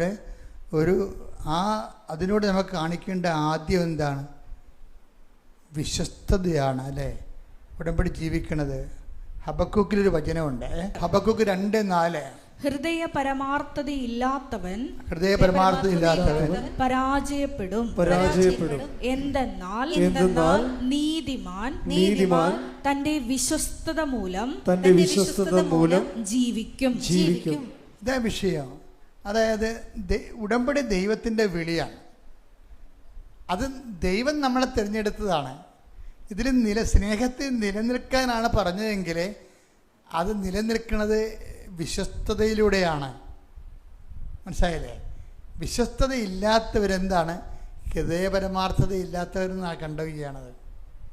നിങ്ങൾക്ക് ഉടമ്പടിയിൽ ലാഗിങ് വരുന്നുണ്ടെങ്കിൽ അതിൻ്റെ അർത്ഥം ഒന്നൊരു വായിച്ചേ, ഹബക്കൂക്ക് 2:4 വായിച്ചേ. ഹൃദയപരമാർത്ഥതയില്ലാത്തവൻ പരാജയപ്പെടും. ഉടമ്പടി പരാജയപ്പെടുന്നതിൻ്റെ കാരണം ഈ ഹൃദയപരമാർത്ഥത ഇല്ലായ്മയാണ്. ആത്മാർത്ഥ ഇല്ലായ്മ. ഹൃദയപരമാർത്ഥ എന്ന് പറയുമ്പോൾ ആത്മാർത്ഥ എന്നല്ല എൻ്റെ അർത്ഥം. ആത്മാർത്ഥയില്ല എന്നുവെച്ചാൽ നിങ്ങൾക്ക് അതിൻ്റെ അകത്തൊരു ഉഴപ്പും അതിൻ്റെ അകത്ത് ഒരു ദൈവസഹ ഇല്ലായ്മയും പിന്നെ കാട്ടിക്കുടി ഉണ്ടാക്കുകയും മാറ്റി വെക്കുകയും അതിനോട് പ്രതിബദ്ധതയില്ലാതെ ഉത്തരവാദിത്വം ഇല്ലാതെയൊക്കെ ഉഴപ്പിക്കൊണ്ട് ചെയ്യുമ്പോഴാണ് ഹൃദയപരമാർത്ഥത ഇല്ലാത്തവനും സംഭവിക്കും, പരാജയപ്പെടും. നിങ്ങൾ ഉടമ്പടി വിഹിതമായിട്ട് എപ്പോഴും ഇപ്പം കത്തോലിക്കർക്ക് മാത്രമല്ല കുമ്പസാരിക്കാൻ പറ്റത്തുള്ളൂ, ഓർത്തഡോക്സുകാരും കുമ്പസാരിക്കും. മറ്റുള്ളവരെന്ത് ചെയ്യും? മറ്റുള്ളവരെ അനുതാപിക്കണം ഈ വിഷയത്തെക്കുറിച്ച്. എന്നുവെച്ചാൽ ദൈവത്തോട് ഖേദവും ദുഃഖവും രേഖപ്പെടുത്തണം. അപ്പോൾ ദൈവത്തോടും ഖേദവും ദുഃഖവും രേഖപ്പെടുത്താൻ നമുക്ക് പക്ഷേയുള്ള പ്രോബ്ലം വെച്ച് കഴിഞ്ഞാൽ ദൈവത്തിനത് ബോധിക്കണം. അതിപ്പോൾ കത്തോലിക്കനായാലും ഖേദം രൂപപ്പെടുത്തിയാൽ ബോധിക്കണമെന്ന് നിർബന്ധമില്ല. ദൈവത്തിന് നിങ്ങളുടെ അനുതാപം ബോധിക്കണമെന്നുണ്ടെങ്കിൽ അത് പിന്നെ റിപ്പീറ്റ് ചെയ്യരുത്. അതാണ് എൻ്റെ വിഷയം. എല്ലാത്തിനും വ്യക്തതയുണ്ടേ, എല്ലാ കാര്യങ്ങൾക്കും വ്യക്തതയുണ്ട്. അതായത് ദൈവത്തിനും നമ്മളെ ഉടമ്പടി ബോധിക്കണമെങ്കിൽ തന്നെ അല്ലെ പരിശുദ്ധാത്മാവിൽ നമുക്ക് നമ്മൾ ആക്ടിവേറ്റ് ആകണമെന്ന് തന്നെയാണ് അനുതാപം ഉണ്ടാകണം. അനുതാപം ഉണ്ടെന്ന് പറഞ്ഞാൽ അതൊരു സ്റ്റേറ്റ്മെൻ്റ് ഇറക്കാൻ ഒരു പ്രസ്താവനയിലൂടെ അനുതാപം പ്രകടിപ്പിക്കാൻ പറ്റത്തില്ല. അനുതാപം ഹൃദയപരമാർത്ഥതയുള്ളതായിരിക്കണം. ആത്മാർത്ഥതയുള്ള അനുതാപം എന്ന് പറഞ്ഞാൽ എന്താണ്? വീണ്ടും റിപ്പീറ്റ് ചെയ്യത്തില്ല. മനസ്സിലായോ? ഇപ്പം മനസ്സിലായില്ലേ? ആത്മാർത്ഥതയുള്ള അനുതാപം എന്ന് പറഞ്ഞാൽ എന്താണ്? വീണ്ടും റിപ്പീറ്റ് ചെയ്യത്തില്ല. അപ്പം നിങ്ങൾ പ്രാർത്ഥിക്കണത് എന്താണ്? ഒരു ദൈവത്തിന് നിരക്കാത്തൊരു പ്രവൃത്തി വീണ്ടും റിപ്പീറ്റ് ചെയ്യാതിരിക്കാനുള്ള കൃപയ്ക്ക് വേണ്ടി പ്രാർത്ഥിക്കണം. പിടിയിടിയ വളരെ സീരിയസ് വിഷയമാണ്. ദൈവത്തിന് നിരക്കാത്തൊരു പ്രവൃത്തി, ദൈവത്തിൻ്റെ വചനത്തിനെതിരായിട്ടുള്ള പ്രവൃത്തി വീണ്ടും ആവർത്തിക്കുന്നത് എന്തുകൊണ്ടാണ്? ഓരോരുത്തർക്കും പ്രലോഭനം ഉണ്ടാകുന്നത് അവൻ്റെ തന്നെ take the word of God. ശ്രുതിക്കട്ടെ ഹല്ലേലൂയ. യാക്കോബ് 1:13-14 പരീക്ഷിക്കപ്പെടുമ്പോൾ താൻ ദൈവത്താലാണ് പരീക്ഷിക്കപ്പെടുന്നത് എന്ന് ഒരുവനും പറയാതിരിക്കട്ടെ. എന്തെന്നാൽ ദൈവം തിന്മയാൽ പരീക്ഷിക്കപ്പെടുന്നില്ല. അവിടുന്ന് ആരെയും പരീക്ഷിക്കുന്നുമില്ല. ഓരോരുത്തരും പരീക്ഷിക്കപ്പെടുന്നത് സ്വന്തം ദുർമോഹങ്ങളാൽ വശീകരിക്കപ്പെട്ട് കുടുക്കിലാകുമ്പോഴാണ്. ഇതിനാണ് ഈ ബന്ധനം എന്നൊക്കെ കരിസ്മാറ്റിക് മേഖലയിലൊക്കെ പറയുന്നത്. അതായത് ഈ ബന്ധനം അഴിക്കുക എന്നൊക്കെ അവർ പറയത്തില്ലേ, അതാരുടെയും കുഴപ്പമില്ല, ബൈബിളിലുള്ള കാര്യമാണ് എന്ന് വെച്ച് കഴിഞ്ഞാൽ. പക്ഷേ പലരും അത് പൈശാചിക ബന്ധനമായിട്ട് ചിത്രീകരിക്കുകയും ജനറലൈസ് ചെയ്യുകയും ചെയ്യും. പക്ഷെ വരുന്നത് വെച്ചാൽ പാപത്തിൻ്റെയും പ്രലോഭനത്തിൻ്റെയും ബന്ധനമാണ്. ഓരോരുത്തരും സ്വന്തം ദുരാശകളാൽ ആകർഷിക്കപ്പെട്ട് കുടുക്കിലാകുകയാണ്. ഒന്നൊരു വായിച്ചേ. ഓരോരുത്തരും പരീക്ഷിക്കപ്പെടുന്നത് സ്വന്തം ദുർമോഹങ്ങളാൽ വശീകരിക്കപ്പെട്ട് കുടുക്കിലാകുമ്പോഴാണ്. സ്വന്തം ദുർമോഹങ്ങളെ വശീകരിക്കപ്പെട്ട് കുടുക്കിലാകും. പലർക്കും കുടുക്കിലാകുന്നതിൻ്റെ കാര്യം ഇപ്പം ചിലർക്കൊക്കെ ഇപ്പം ചിലയിടത്ത് അച്ഛാ കോടതിയിലാണ്, കേസാണ്, പിന്നെ ചില പറയും അച്ഛാ വിവാഹത്തിന് വേണ്ടി പ്രാർത്ഥിക്കണമെന്നൊക്കെ പറയുമ്പോൾ ഞാൻ ചോദിക്കും എത്ര വയസ്സുണ്ട്? 49. ആദ്യത്തെ വിവാഹമാണ്, രണ്ടാമത്തെ വിവാഹമാണ്. അപ്പോൾ രണ്ടാമത്തെ വിവാഹം. അപ്പോൾ ആദ്യത്തെ വിവാഹത്തിൻ്റെ ആളെന്ത് ചെയ്യും? ആൾ ജീവിച്ചിരിപ്പുണ്ട്. പിന്നെ ഇതിപ്പോൾ പുതിയ വിവാഹം ഏതാണ്? ഇങ്ങനെയൊക്കെ ചോദിക്കും. ദൈവം ചോദിക്കണമെങ്കിൽ ഞാൻ ചോദിക്കും എന്താ കാര്യം? എവിടെയാണ് കുടുങ്ങിപ്പോയത് നിങ്ങൾ അറിയണ്ടേ? ഇങ്ങനെ ആളെ ഇങ്ങനെ ചീട്ട് കളിക്കണ പോലെ ആളെ ഇങ്ങനെ ഉടുപ്പ് മാറണ പോലെ മാറാതിരിക്കണം. പുരുഷനെ സ്ത്രീയെയും ഉടുപ്പ് മാറണ പോലെ മാറാൻ കർത്താവ് പറഞ്ഞിട്ടില്ലല്ല. അപ്പം എവിടെയോ ദുർമുഖം വെച്ച് കുടുങ്ങിയിട്ടുണ്ട് സംഭവം. അപ്പം ചിലർ പറയും, അച്ഛാ സഹിക്കാൻ പറ്റണില്ല, പൊറുക്കാൻ പറ്റാത്ത അവസ്ഥയാണ്, എന്നാൽ നിനക്ക് കുറച്ച് നാൾ പ്രാർത്ഥനാ ജീവിതം നയിക്കാൻ പറ്റും. ഭാര്യ ഭർത്താക്കന്മാർ തമ്മിൽ കുറച്ച് നാൾ അകന്ന് ജീവിക്കാൻ ബൈബിൾ പറയുന്നുണ്ട്. അത് പ്രാർത്ഥനാ ജീവിതത്തിനാണ് പറയുന്നത്. അപ്പം നിങ്ങളവർക്കും ശാരീരിക സംയോഗ വിഷയം തന്നെ അല്ല ശരിക്കും പറഞ്ഞാൽ. ശരീരത്തിനകന്ന് താമസിക്കുന്നതിൻ്റെ ഉദ്ദേശം എന്ന് പറയണത്, സെപ്പറേറ്റ് ചെയ്ത് ജീവിക്കുന്നതിൻ്റെ ഉദ്ദേശം എന്ന് പറയണത് പ്രാർത്ഥനാ ജീവിതമാണ്. പ്രാർത്ഥനാ ജീവിതം കൊണ്ടും അവൻ ശരിയായില്ലെങ്കിൽ നിനക്ക് സഭയോട് പറയാം. സഭയാണ് പിന്നെ തീരുമാനിക്കുന്നത് കർത്താവ് യോജിപ്പിച്ചതാണ് അല്ലേ, അതിൻ്റെ കണ്ടീഷൻസ് ഉണ്ടോ ഇല്ലേ. അപ്പോൾ സഭ കൂടി നിനക്ക് അത് കൺഗ്രാസ് തന്നാൽ പിന്നെ നമ്മൾ ഫ്രീ ആയി. എന്താ കാര്യം? നമുക്കിവിടെ 10-50 കൊല്ലം ജീവിച്ചാൽ പോരല്ലോ. ഞാൻ നിത്യതയെക്കുറിച്ച് പറയുമ്പോൾ നിങ്ങൾ ഓർക്ക് ഈ അച്ഛൻ എന്താണ് എപ്പോഴും നിത്യതയെക്കുറിച്ച് പറയുന്നത്? ജീവിതമല്ലേ പ്രശ്നം. കഴിഞ്ഞ പ്രാവശ്യം എന്താ പറഞ്ഞത്? നിത്യജീവിതം തുടങ്ങണത് ഇവിടുന്ന് തന്നെ തുടങ്ങുകയാണെന്ന് പറഞ്ഞില്ലേ? അതിൻ്റെ കാര്യം എന്ന് വെച്ച് കഴിഞ്ഞാൽ ഇവിടെ തുടങ്ങാത്തൊരു ജീവിതം നമുക്കില്ല. ഇവിടെ നിത്യജീവിതം തുടങ്ങിയ ആൾക്കാരുടെ കണ്ടിന്യൂഷനാണ് ശരീരം ആവശ്യമില്ലാത്ത ഒരു ജീവിതാവസ്ഥകളിലേക്ക് ദൈവത്തിൻ്റെ കൂടെ നമ്മൾ ജീവിക്കുന്നത്. അപ്പോൾ ഇതിനെക്കുറിച്ച് നിങ്ങൾക്ക് വ്യക്തത ഉണ്ടാകണം. അപ്പം ഞാൻ മാതാവിൻ്റെ പ്രത്യക്ഷീകരണത്തെക്കുറിച്ച് ഇടയ്ക്കിടയ്ക്ക് പറയണത് എന്തുകൊണ്ടാണ്? മാതാവിൻ്റെ പ്രത്യക്ഷീകരണം സമയഘടികാരം നെഞ്ചിൽ ചാർത്തി ദുരന്തം ഉണ്ടാകാൻ പോണ പ്രാർത്ഥിക്കണം നമ്മ പറഞ്ഞതിൻ്റെ പിന്നിലാണ്. അത് പ്രതിഷ്ഠിക്കപ്പെട്ടപ്പോഴും ആണ് അമ്മ അതിൻ്റെ അടുത്ത ഘടകമായിട്ട് ഉടമ്പടി തന്നിരിക്കുന്നത്. പ്രത്യക്ഷീകരണത്തിൻ്റെ അടയാളമാകാൻ വേണ്ടി ഉടമ്പടി തന്നിരിക്കുന്നത്. അപ്പോൾ എപ്പോഴും ഉടമ്പടി എടുത്തിട്ടുള്ളവരും ഉടമ്പടി ജീവിക്കുന്നവരും ശ്രദ്ധിക്കണം, ഞാൻ മാതാവിൻ്റെ പ്രത്യക്ഷീകരണത്തിൻ്റെ സാക്ഷിയാണെന്ന്. മാതാവിൻ്റെ പ്രത്യക്ഷീകരണത്തിൻ്റെ സാക്ഷി എന്ന് വെച്ച് കഴിഞ്ഞാൽ അവസാന കാലങ്ങളിലെ കളറാണ് ഈ കാണുന്നത്. കണ്ടില്ലേ? അവസാന കാലങ്ങൾ വെടിയും പുകയും കണ്ടില്ലേ, കൊടുങ്കാറ്റും എല്ലാം. നമ്മൾ എന്താ പറയുക, പ്രപഞ്ച പ്രകൃതിയുടെ മാതാവേ. ഇപ്പം നമ്മൾ എന്താ പറയുക, ഇപ്പം ഐശ്വര്യ, അതായത് ഡോക്ടർ ഐശ്വര്യ എന്നും പറഞ്ഞൊരു മോഡി ദിവസം സാക്ഷ്യം പറഞ്ഞു. അപ്പം അവർ ഡോക്ടർ ഐശ്വര്യ, അപ്പം അവർ 2016 അന്നത്തെ മരിയൻ തപസ്സുദേനം കൂടിയതാണ്. അവർക്ക് അങ്ങനെ MBBS കരീബിയൻ ദ്വീപിലെ അഡ്മിഷൻ കിട്ടി. അവരങ്ങനെ പോയി അവിടെ പഠിച്ച് ഡോക്ടറായി. അപ്പം കരീബിയൻ ദ്വീപിലേക്ക് ഒരു ഹരിക്കെയിൻ വന്നു. ഹരിക്കെയിൻ എന്ന് പറയുന്നത് എന്താണ്? ഈ കൊടിയ ചുഴലിക്കാറ്റ്. അപ്പം മണിക്കൂറിന് 110 കിലോമീറ്ററാണ് അതിൻ്റെ വേഗത. അപ്പം നമ്മൾ ഈ വന്ന് കെട്ടിടമൊന്നും കാണത്തില്ല, ഇങ്ങനെ നക്കി എടുത്തിട്ട് പോയി കളയും, ഒരെണ്ണം പോലും അവശേഷിക്കത്തില്ല. അപ്പം കരീബിയൻ ദ്വീപിലേക്ക് ഈ ചുഴലിക്കാറ്റ് വരുന്ന ഹരിക്കെയിൻ വരുന്നെന്ന് കേട്ടപ്പോൾ തന്നെ എല്ലാവരും, ഇപ്പം ഇറാനിൽ നിന്ന് കുറേ ആൾക്കാർ നാടുവിട്ട് പോകണില്ലേ, 50% ആൾക്കാർ ഒഴിഞ്ഞു പോയി. അതുപോലെ ഹരിക്കെയിൻ ദ്വീപിൽ നിന്ന് എല്ലാവരും ഒഴിഞ്ഞു പോകുമ്പോഴും ഈ ഡോക്ടർ ഐശ്വര്യ മാതാവേ, അമ്മ മാതാവേ, കൃപാസന മാതാവേ, നീ പ്രകൃതി ശക്തികളുടെ മേൽ അധികാരമുള്ള അമ്മയാണ്. അപ്പം അതുകൊണ്ട് തന്നെ എനിക്ക് ഒരിടവും പോകാനില്ല, അമ്മ ഈ ദ്വീപിലേക്ക് കൊടുങ്കാറ്റ് അയക്കരുത്, അതിനെ തിരിച്ചു കൊണ്ടുപോകണം. ഇവർ രാത്രി 2 സുഹൃത്തുക്കൾ കൂടി ആ ദ്വീപിൽ, ആ സ്ഥലത്ത് ഇവർ മാത്രമേ ഉള്ളൂ. എല്ലാവരും പോയി, രാത്രി പേടിച്ച് അറണ്ട് എല്ലാവരും പോയി. ഇവർ മാത്രം നിന്ന് ഉടമ്പടി കാശുരം പിടിച്ചുകൊണ്ട് കണ്ണീരോടെ പ്രാർത്ഥിക്കുകയാണ്. എന്താണ്? ആ പ്രകൃതി ശക്തികളുടെ മാതാവാണ്. പ്രകൃതി ശക്തികൾ, അതായത് നമ്മൾക്ക് ഈ അമ്മ ദുരന്തമുണ്ടാകുമ്പോൾ പ്രാർത്ഥിക്കണമെന്ന് പറഞ്ഞ് പ്രത്യക്ഷപ്പെട്ടതിൻ്റെ അടുത്ത മാസമാണ് സുനാമി ഉണ്ടാകുന്നത്.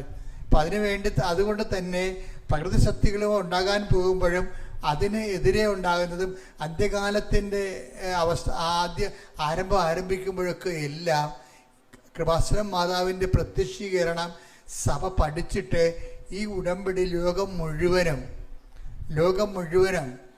പ്രചരിക്കപ്പെടുകയും ഉടമ്പടി ജനങ്ങളെല്ലാം ഉടമ്പടിയിലായിരിക്കുകയും ചെയ്യണം. കർത്താവിൻ്റെ അന്ത്യകാല വരവിൽ എല്ലാവരും ദൈവത്തോട് ഉടമ്പടി ജീവിതം ജീവിച്ച് വിശുദ്ധിയിലാണ്, വിശുദ്ധി നൽകുന്ന സംരക്ഷണത്തിലാണ് നമ്മൾ ദൈവത്തെ മനുഷ്യരാശി കണ്ടെത്തണതും മുഖാമുഖം ദർശിക്കണത്.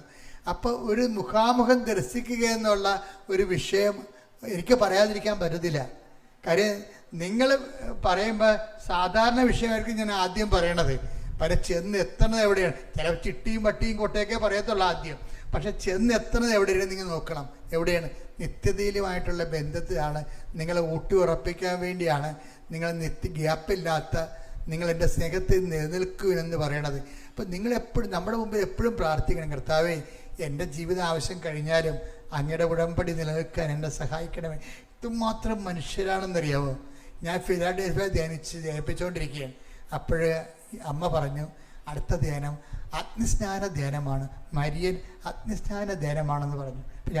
ഞാൻ മറന്നുപോയപ്പോഴേ ഭയങ്കര തിരക്കായിരുന്നു. ഞാൻ എൻ്റെ ഡയറിയെ കുറിച്ചിട്ട് മരിയൻ അഗ്നിസ്നാന ധ്യാനം എന്തിനാണ്? നിത്യ ഉടമ്പടിക്ക് അഗ്നിസ്നാന സ്നാനമെന്ന്. അതായത് നിത്യ ഉടമ്പടി, അതായത് ചില ആൾക്കാർക്ക് നിത്യമായിട്ട് ഉടമ്പടി ജീവിക്കണമെന്ന് ആഗ്രഹമുണ്ട്. ഇവിടെ തന്നെ എന്തുമാത്രം ആൾക്കാർ പറയും, ഞങ്ങൾ കുടുംബവും ഇനി നിത്യമായിട്ട് ഉടമ്പടി തന്നെ ജീവിക്കും, ഞങ്ങളുടെ ജീവിതം ഇനി ഉടമ്പടി ജീവിതമാണ്, മരണം വരെ ഞങ്ങൾ ഉടമ്പടി ജീവിക്കുക എന്നൊക്കെ പറയുന്നില്ലേ. അപ്പം നിത്യ ഉടമ്പടിക്ക് മരിയൻ ഇപ്പോൾ പുതിയ നമുക്ക് കെട്ടിടങ്ങളൊക്കെ രൂപപ്പെട്ട് വരുന്നു. അപ്പോൾ നമുക്ക് താമസിച്ചുള്ള ധ്യാനം ഉണ്ടാകും. അതെന്താണ്? മരിയൻ അഗ്നിസ്നാന ധ്യാനമാണ്. എന്തിനാണ്?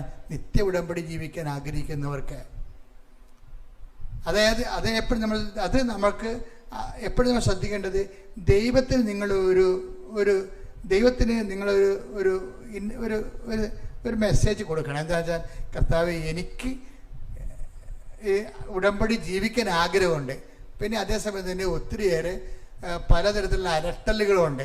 അതുകൊണ്ട് എന്നെ കർത്താവ് പറഞ്ഞ പോലെ ഇതുപോലെയുള്ള പ്രലോഭനങ്ങൾ ഉൾപ്പെടുത്താതെ എൻ്റെ ജീവിക്കാനുള്ള മാർഗം എനിക്ക് തന്ന് എൻ്റെ ജീവിത നിലവാരം മെച്ചപ്പെടുത്തിക്കൊണ്ട്, ജീവിത നിലവാരം മെച്ചപ്പെടുത്തുന്നത് നമുക്ക് ജീവിക്കണ്ടേ, അന്തസ്സോടെ ജീവിക്കണം. നമ്മൾ മനുഷ്യരല്ലേ. അപ്പം നമ്മൾ മൃഗങ്ങളൊന്നും അല്ലല്ലോ. നല്ല വീട് വെച്ച് കുഞ്ഞുങ്ങളൊക്കെ നല്ല നിലവാരത്തിൽ പഠിപ്പിച്ചു, നല്ല ഭക്ഷണം കഴിച്ചു, മിടുക്കനും പിടിക്കുമായി നമ്മൾ ജീവിക്കും. അതാണ് ഈശോ പറഞ്ഞതാണ്. ഈശോ പറയാത്തതല്ല. ഈശോ പറഞ്ഞ് ഇതൊക്കെ നിങ്ങൾക്ക് ആവശ്യമാണെന്ന് എൻ്റെ സ്വർഗസ്ഥനായ പിതാവ് അറിയുന്നു. അതാ. അപ്പം അതെല്ലാം വേണം നമുക്ക്. നല്ല വീട് വേണം, നല്ല ആരോഗ്യം വേണം, നല്ല സൗന്ദര്യം വേണം, നല്ല ആത്മവിശ്വാസം വേണം. നമ്മൾ ദൈവത്തിൻ്റെ പൈതലാണ് നമ്മൾ. അപ്പം ഇതൊക്കെ നിങ്ങൾക്ക് ആവശ്യമാണ്. ഇതൊക്കെ നിങ്ങൾക്ക് ആവശ്യമാണ്. സ്വർഗസ്ഥനായ പിതാവിന് അറിയാം. എന്ത് ചെയ്യണം? നിങ്ങൾ ആദ്യം ഉടമ്പടി ജീവിക്കാൻ പറയും. ആദ്യം ദൈവരാജ്യത്തെയും അതിൻ്റെ തടസ്സങ്ങള്, കുഞ്ഞുങ്ങള്, ഗർഭിണികളായ മക്കള്, അമ്മമാര്, ഗർഭത്തിൽ ശുദ്ധികളുടെ എല്ലാ വിധത്തിലുള്ള വേദനകള്, രോഗങ്ങള്, ആന്തരികമായ അപകടങ്ങള്, വൈകല്യങ്ങള്, ജോലിയില്ലാത്ത അവസ്ഥകള്, വീടില്ലാത്ത അവസ്ഥകള്, ഓരോരോ സർട്ടിഫിക്കറ്റുകള്, രേഖകൾ കിട്ടാത്ത അവസ്ഥകള്, കോളേജിൽ അഡ്മിഷൻ കിട്ടാത്ത അവസ്ഥകള്, പഠനങ്ങള്, റിസൾട്ടുകൾ പ്രതീക്ഷിക്കുന്നവര് അവരെല്ലാം സ്പർശിക്കണമേ. അതുപോലെ തന്നെ കുടുംബത്തിന് സമാധാനം, മക്കളില്ലാത്തവര്, അകത്ത് ജീവിക്കുന്നവര്, ഭാര്യ ഭർത്താക്കന്മാർ അകത്ത് ജീവിക്കുന്നവര്, കേസ് അകപ്പെട്ടിരിക്കുന്നവര്, പലതരത്തിലുള്ള വിഷമം അനുഭവിക്കുന്നവര്, കേസ് അകപ്പെട്ടിരിക്കുന്ന പോലീസ് കേസ് അകപ്പെട്ടിരിക്കുന്നവര്, യേശുവിന്റെ നാമത്തില് സാമ്പത്തിക തകർച്ചയുള്ളവര്, നടപടി നേരിടുന്നവര്, സ്ഥല സംബന്ധമായ വിഷയങ്ങള്, സ്ഥലങ്ങൾ നഷ്ടപ്പെട്ടവര്, സ്ഥലം വിൽക്കാനുള്ളവര്, വാങ്ങാനുള്ളവര്, വിശ്വാസികളുമായി പലതരത്തിലുള്ള തടസ്സങ്ങള്, തകരാറുകള്, വിശ്വാസം നഷ്ടപ്പെട്ടു പോയവര്, വിശ്വാസം വ്യതിരിച്ചു പോയവര് എല്ലാവരും ജീവനോടെ പ്രത്യക്ഷപ്പെട്ട പരിശുദ്ധ അമ്മയുടെ മാധ്യസ്ഥത്തില് യേശുവിന്റെ ദിവ്യകാരണത്തിന് സത്യം രോഗങ്ങള്, തീരവേദികള്, ജീവിതങ്ങള്, യുദ്ധങ്ങള് യേശുവിന്റെ നാമത്തിൽ മാറിപ്പോകട്ടെ.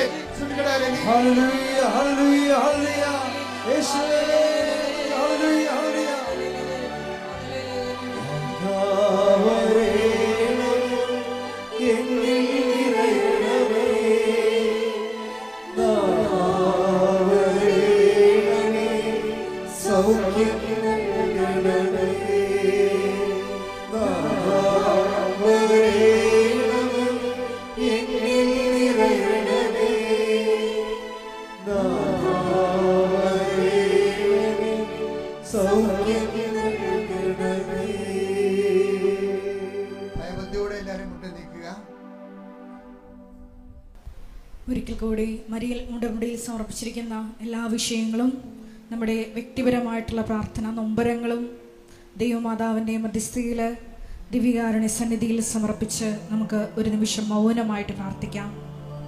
നമ്മുടെ വിഷമങ്ങൾ കണ്ടറിഞ്ഞ് നമ്മളോടൊത്ത് സഞ്ചരിക്കാൻ ദൈവമാതാവിനെ തന്ന ദൈവപിതാവിൻ്റെ സ്നേഹത്തിന് നമുക്ക് ഹൃദയത്തിൽ നന്ദി പറയാം.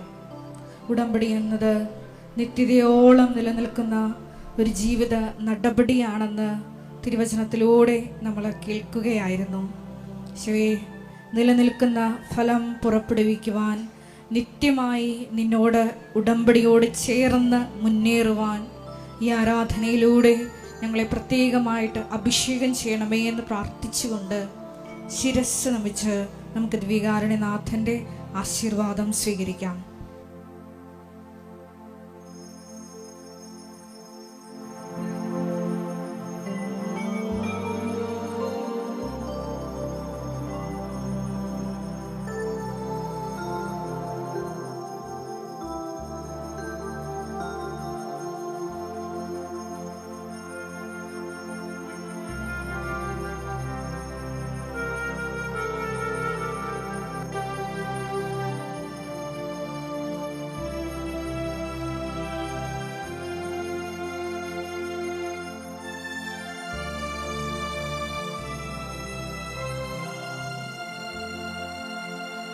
പരിശുദ്ധ പരമമാ ദിവ്യകാരുണ്യമേ,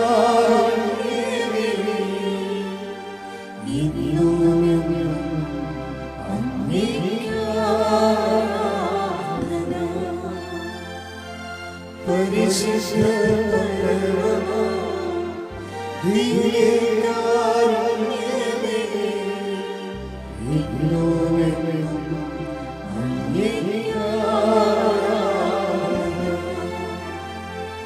പരിശുദ്ധ പരമമാ ദിവ്യകാരുണ്യമേ, ഇന്നുമെന്നും